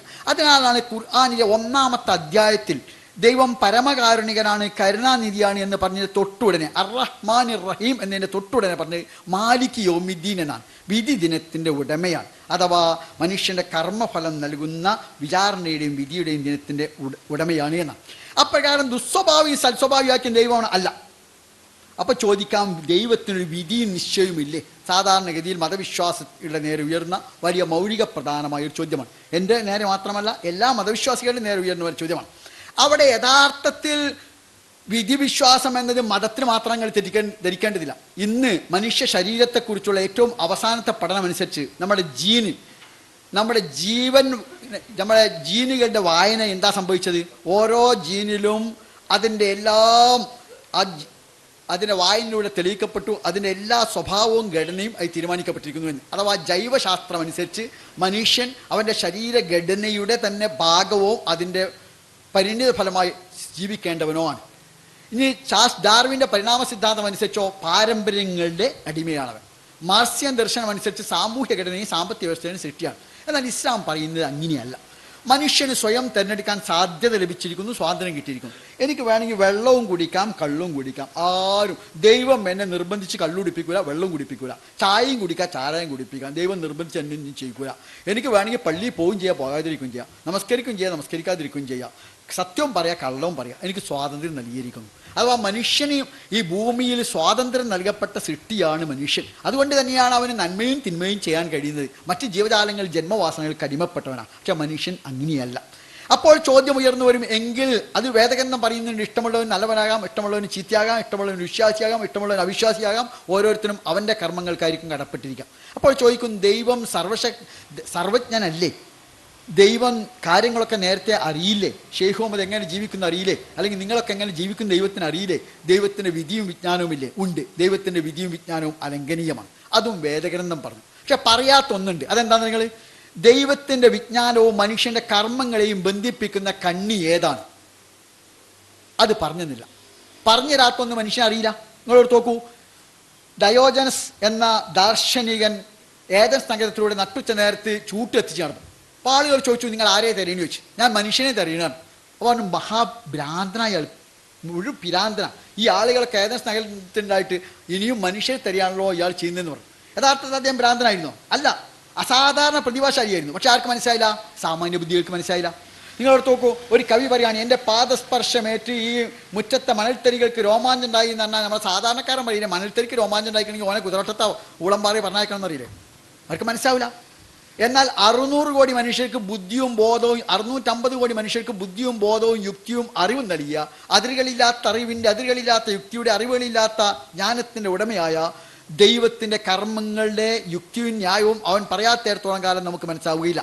3 കാര്യത്തിൽ 2 പറഞ്ഞൊന്നു. ഒന്ന്, മനുഷ്യന് അനിയന്ത്രിതമായ സ്വാതന്ത്ര്യം നൽകിയിരിക്കുന്നു. അവൻ സ്വയം ശരിയും തെറ്റും നന്മയും തിന്മയും തിരഞ്ഞെടുക്കാതെ സ്വാതന്ത്ര്യം നൽകിയിരിക്കുന്നു. 2, ദൈവത്തിൻ്റെ വിജ്ഞാനവും വിധിയും അലംഘനീയമാണ്. പക്ഷേ ദൈവത്തിൻ്റെ വിജ്ഞാനത്തെയും വിധിയെയും മനുഷ്യ സ്വാതന്ത്ര്യത്തെ എങ്ങനെയാണ് ബന്ധിപ്പിച്ചത് എന്ന് പറഞ്ഞില്ല.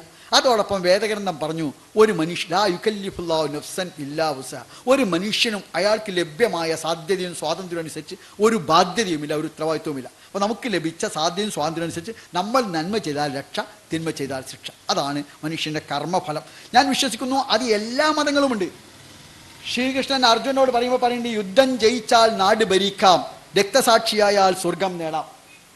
അത് ഭഗവത്ഗീതയില്ല. എന്ന് മാത്രമല്ല, യഥാർത്ഥത്തിൽ തന്നെ ഹൈന്ദവ വേദങ്ങളിൽ മരണാജീവിതത്തെക്കുറിച്ചുണ്ട്. എൻ്റെ ബഹുമാന്യനായ സഹോദരനോട് പറഞ്ഞു, ബൈബിളിലെ മരണാജീവിതത്തെക്കുറിച്ച പരാമർശം. മരണാജീവിതം എല്ലാ മതങ്ങളുടെയും മൗലിക വിശ്വാസപ്പെട്ടതാണ്. ഇനി എങ്ങനെയായിരിക്കും വിചാരണ? അത് ഓരോ മനുഷ്യനെയും അങ്ങനെ വിചാരണ ചെയ്യേണ്ടി വരികയില്ല. അയാളുടെ സഞ്ചിതമായ കർമ്മങ്ങളെ പ്രതിനിധീകരിക്കുന്ന ശരീരഘടനയാണ് അയാൾക്ക് ഉണ്ടാകുക.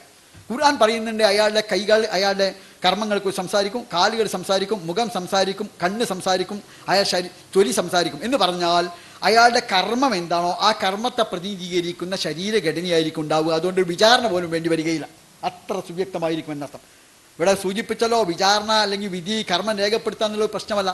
നിങ്ങൾ ഓർത്ത് നോക്കൂ, നമ്മുടെ കർമ്മം രേഖപ്പെടുത്തുന്ന പ്രശ്നം. ഷെയ്ഖ് മുഹമ്മദ്, എനിക്ക് ഇന്നും നല്ല ഓർമ്മയുണ്ട്.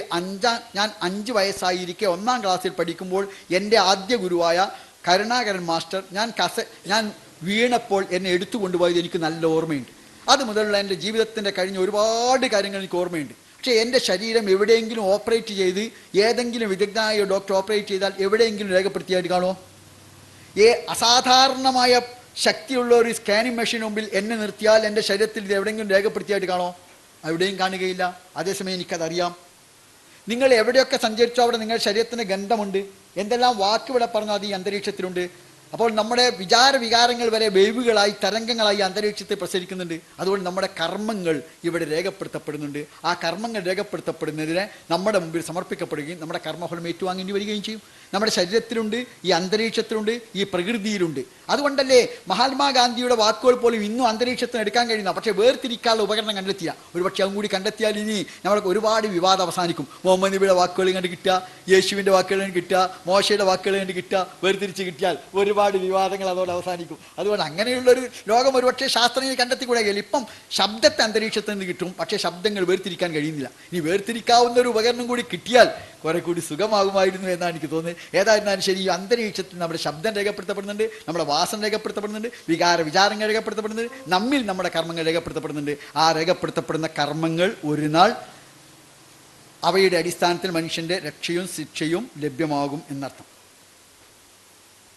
സൃഷ്ടിച്ചത് ദൈവം എന്തിനാ മനുഷ്യനെ സൃഷ്ടിച്ചതെന്ന് ഞാൻ പറയണമെങ്കിൽ ഞാൻ ദൈവത്തെക്കാൾ വലിയ ആളാകട്ടെ, അല്ലെങ്കിൽ ദൈവത്തെക്കാളേറെ അറിവുള്ള ആളാകട്ടെ.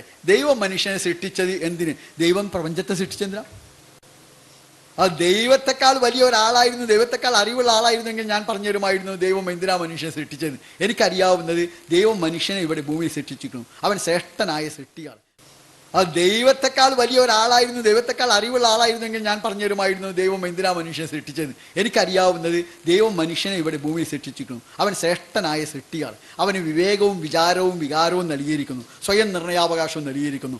അതിൽ അവന് ജീവിതം അവനൊരു പരീക്ഷണമാണ്, ഐഹിക ജീവിതം അവനൊരു പരീക്ഷണമാണ്. നന്മ ചെയ്തവന് രക്ഷയുണ്ട്, തിന്മ ചെയ്തവന് ശിക്ഷയുണ്ട്. അതിനപ്പുറം എന്തിനാ ഈ പരീക്ഷിക്കുകയും ചെയ്യുന്നത് എന്നാണ് ചോദിക്കുന്നതെങ്കിൽ അത് ഞാൻ ദൈവത്തെക്കാൾ വലിയവനായിരുന്നെങ്കിൽ മാത്രം അറിയുന്നൊരു കാര്യമാകുമായിരുന്നു എന്നർത്ഥം. ഇനി ചോദ്യം, മുടിനാരേഴായി ചീന്തിയിട്ട് അതിലൂടെ എന്ന് പറഞ്ഞ പാട്ടിൻ്റെ അടിസ്ഥാനത്തിലായിരിക്കാം. അത് ഖുർആനിലില്ല, അലംഘനീയമായ സ്വീകാര്യമായ പ്രവാചക വചനങ്ങൾ ഉള്ളതല്ല. അതൊരു പാരമ്പര്യമായി സമൂഹത്തിൽ പറഞ്ഞു വരുന്ന ഒരു കാര്യം ആണ് എന്നർത്ഥം. ഇസ്ലാമിലെ വിചാരണ എപ്രകാരമാണ്? പരലോകം ജീവിതത്തെക്കുറിച്ച കാഴ്ചപ്പാടെന്ത്?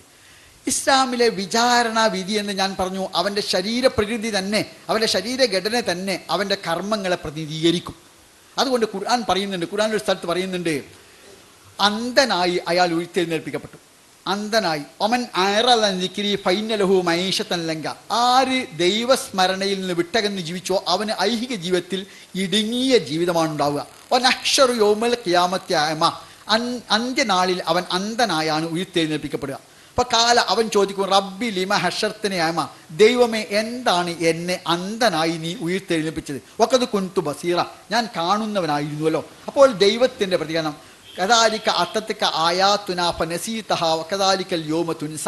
നിനക്ക് നമ്മുടെ ദൃഷ്ടാന്തങ്ങൾ, നമ്മുടെ ജീവിത മാർഗദർശനങ്ങൾ വന്നു കിട്ടിയപ്പോൾ നീ നിരാകരിച്ചതുകൊണ്ട്, നീ കൊള്ളരുതാത്ത ജീവിതം നയിച്ചതുകൊണ്ട്, ധിക്കാരപരമായ നിഷേധപരമായ ജീവിതം നയിച്ചതുകൊണ്ടാണ് നീയും ഇന്ന് വിസ്മൃതനായി ഇത്തരം അന്ധനായി മാറിയത് എന്ന് ദൈവം അതിന് മറുപടി നൽകും. അപ്പോൾ ഓരോ മനുഷ്യൻ്റെയും കർമ്മഫലത്തെ പ്രതിനിധീകരിക്കുന്ന ശരീരഘടന എന്ന് തന്നെയാണ് പരലോകത്തെ വിചാരണ ആവശ്യമില്ലാത്ത വിധം അത് പ്രകടമായിരിക്കും. അതുകൊണ്ടാണ് അവൻ്റെ കർമ്മരേഖ ഇടത് കൈയിൽ ലഭിക്കും വലത് കൈയിൽ ലഭിക്കും എന്നൊക്കെ പറയാനുള്ള കാരണം, ആ രേഖ എന്ന് പറഞ്ഞാൽ ഇവിടെ ഉള്ളതുപോലെ എഴുതിയ പുസ്തകമല്ല, അവൻ്റെ കർമ്മത്തെ പ്രതിനിധീകരിക്കുന്ന ശരീരഘടനയും അതിനനുസൃതമായി ഉയർത്തെഴുന്നേൽപ്പായിരിക്കും ഉണ്ടാവുക എന്നർത്ഥം. ഇതാണ് എൻ്റെ ധാരണയനുസരിച്ച് ഇത്തരം ഒരു മരണാനന്തര ജീവിതത്തിലെ ഉയർത്തെഴുന്നേൽപ്പിനെക്കുറിച്ചാണ് മൗലികമായി മതങ്ങൾ പഠിപ്പിക്കുകയും ചെയ്യുന്നത്. താങ്കൾ കയ്യിലെ ഗ്രന്ഥത്തെ ഉദ്ധരിച്ച് കൊണ്ട് പറഞ്ഞു, സ്വന്തം സഹോദരങ്ങളെയും ബന്ധുമിത്രാദികളെയും വകവയ്ക്കാതെ ദൈവത്തിനെ പൊക്കിപ്പിടിച്ച് നടക്കുന്നവർ കാപട്യക്കാരാണ്, കള്ളന്മാരാണ് എന്ന്. അങ്ങനെയെങ്കിൽ അടുത്ത ലോകത്തെ മുന്നിൽ കണ്ടുകൊണ്ട് ഈ ലോകത്ത് സർവ്വതും വെടിഞ്ഞ് ജീവിക്കുന്ന കന്യാസ്ത്രീകളും സന്യാസികളും കള്ളന്മാരാണ് എന്നല്ലേ താങ്കൾ പറയുന്നത്? അത് ഞാൻ പറഞ്ഞത് മനസ്സിലാക്കാത്തത് കൊണ്ട് തോന്നുന്നതാണ്.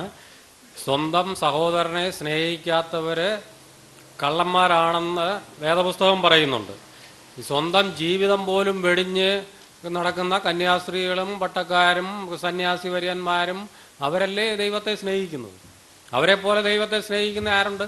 ഇപ്പോൾ ഒറീസയിൽ നമ്മുടെ കന്യാസ്ത്രീകളെ ആക്രമിക്കപ്പെട്ടപ്പോൾ നമ്മൾ ചോദിച്ച ഒരു ചോദ്യമാണ്, ഇവിടെ നമ്മുടെ പെൺകുട്ടി നല്ലതുപോലെ പഠിച്ച ഒരു നേഴ്സായി അവൾ ദുബായിലോ അമേരിക്കയിലോ പോയി മാസം $5000-10,000 ഉണ്ടാക്കുന്നതിൽ ആർക്കും വിരോധമില്ല. ഇവിടുത്തെ ഒരു പാവപ്പെട്ട പെൺകുട്ടി, അവൾക്കൊരു ഉൾവിളിയുണ്ട്, എനിക്ക് ദൈവത്തെ സ്നേഹിക്കണം, അതുകൊണ്ട് ഞാൻ ഒറീസയിലോ ആന്ധ്രയിലോ കഷ്ടപ്പെടുന്ന മനുഷ്യരുടെ ഇടയിലേക്ക് പോവുകയാണ്, ട്രൈബൽസിൻ്റെ ഇടയിൽ പോവുകയാണ്, ആദിവാസികളുടെ ഇടയിൽ പോവുകയാണ്, അവരോട് ശുശ്രൂഷ ചെയ്ത് അവർക്ക് വിദ്യാഭ്യാസം നൽകി എൻ്റെ ജീവിതത്തിന് ഞാൻ ഒരു സായുജ്യം കണ്ടുപിടിക്കാം എന്ന് ചിന്തിക്കുന്നവളെ നമ്മൾ കൊല്ലുന്നു.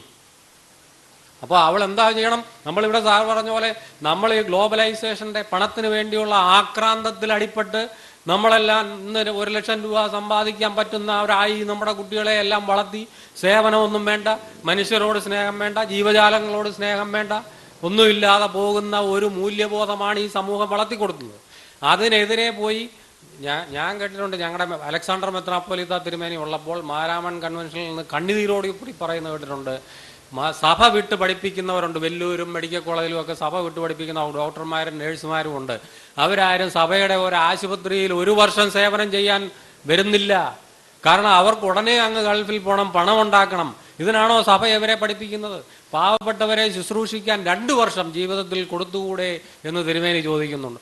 അങ്ങനെ 2 വർഷമല്ല, ഒരായുസ് മുഴുവൻ പാവങ്ങൾക്ക് വേണ്ടി ഒഴിഞ്ഞു വെക്കുന്നവരുടെ തലയിൽ ബോംബിടാൻ ഈ സമൂഹം. അപ്പോൾ എന്താ നമ്മൾ ചെയ്യേണ്ടത്? നമ്മൾ എത്രയും പെട്ടെന്ന് പഠിച്ചു പോവുക, അന്യ നാടുകളിൽ പോയിക്കൊള്ളുക, പണം ഉണ്ടാക്കിക്കൊള്ളുക. ഇതാണോ നമ്മുടെ രാജ്യത്തിന് വേണ്ടത്?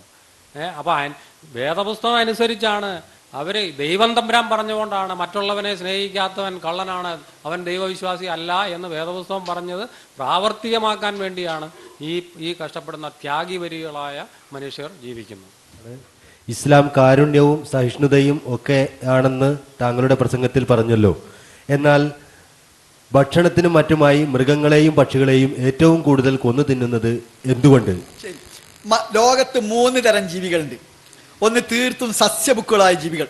ഉദാഹരണമാണ് നമ്മുടെ മുയൽ, അതിൻ്റെ പല്ലുകളൊക്കെ പരന്നിട്ടാണ്. മറ്റൊന്ന് തീർത്തും മാംസബുക്കുകളായ നരി, സിംഹം പോലുള്ളവ, അവയുടെ പല്ലുകളൊക്കെ കൂർത്തിട്ടാണ്. വേറെ ചിലത് മിഷബുക്കുകളാണ്, മനുഷ്യൻ. ഏറ്റവും വലിയ ഉദാഹരണം മനുഷ്യൻ തന്നെ. അവർക്ക് പരന്ന പല്ലുകൊണ്ട് കൂർത്ത പല്ലുകൊണ്ട്. അതിൻ്റെ അർത്ഥം മനുഷ്യൻ സൃഷ്ടിക്കപ്പെട്ടത് തന്നെ മിഷബുക്കായിട്ടാണ്. മാംസവും തിന്നാം, സസ്യങ്ങളും തിന്നാം. അതുപോലെയാണ് അവിടെ ദഹന പ്രക്രിയയും അങ്ങനെയാണ്. രണ്ടിനെയും ദഹിപ്പിക്കാൻ കഴിയുന്ന ഒരു ഘടനയോടുകൂടിയാണ്. പിന്നെ ലോകത്ത് നമുക്കൊക്കെ അറിയാം, തങ്ങളുടെ നിലനിൽപ്പിന് വേണ്ടി തങ്ങളുടെ താഴെയുള്ളതിനെ ചിലതൊക്കെ ഹനിക്കാം അനിവാര്യമായ ഘട്ടത്തിൽ എന്നത് ഈ പ്രകൃതിയുടെ തന്നെ ഒരു ഭാഗമാണ്. അല്ലാതെ ചാൾസ് ഡാർവിൻ പറഞ്ഞതല്ല. ചാൾസ് ഡാർവിൻ അതിനെ അതിക്രമപരമായി പറഞ്ഞു, സർവൈവൽ ഈസ് ദ ഫിറ്റസ്റ്റ് എന്ന്, അഥവാ അർഹതയുള്ളതാണ് അതിജയിക്കുക എന്ന് അദ്ദേഹം പറഞ്ഞു. അത് മറ്റൊരു സങ്കല്പത്തിലേക്ക് വഴിയൊരുക്കി സാമ്രാജ്യത്വം വരെ അത് എത്തിച്ചു. പക്ഷെ അതല്ല പറയുന്നത്. പക്ഷെ നിങ്ങൾ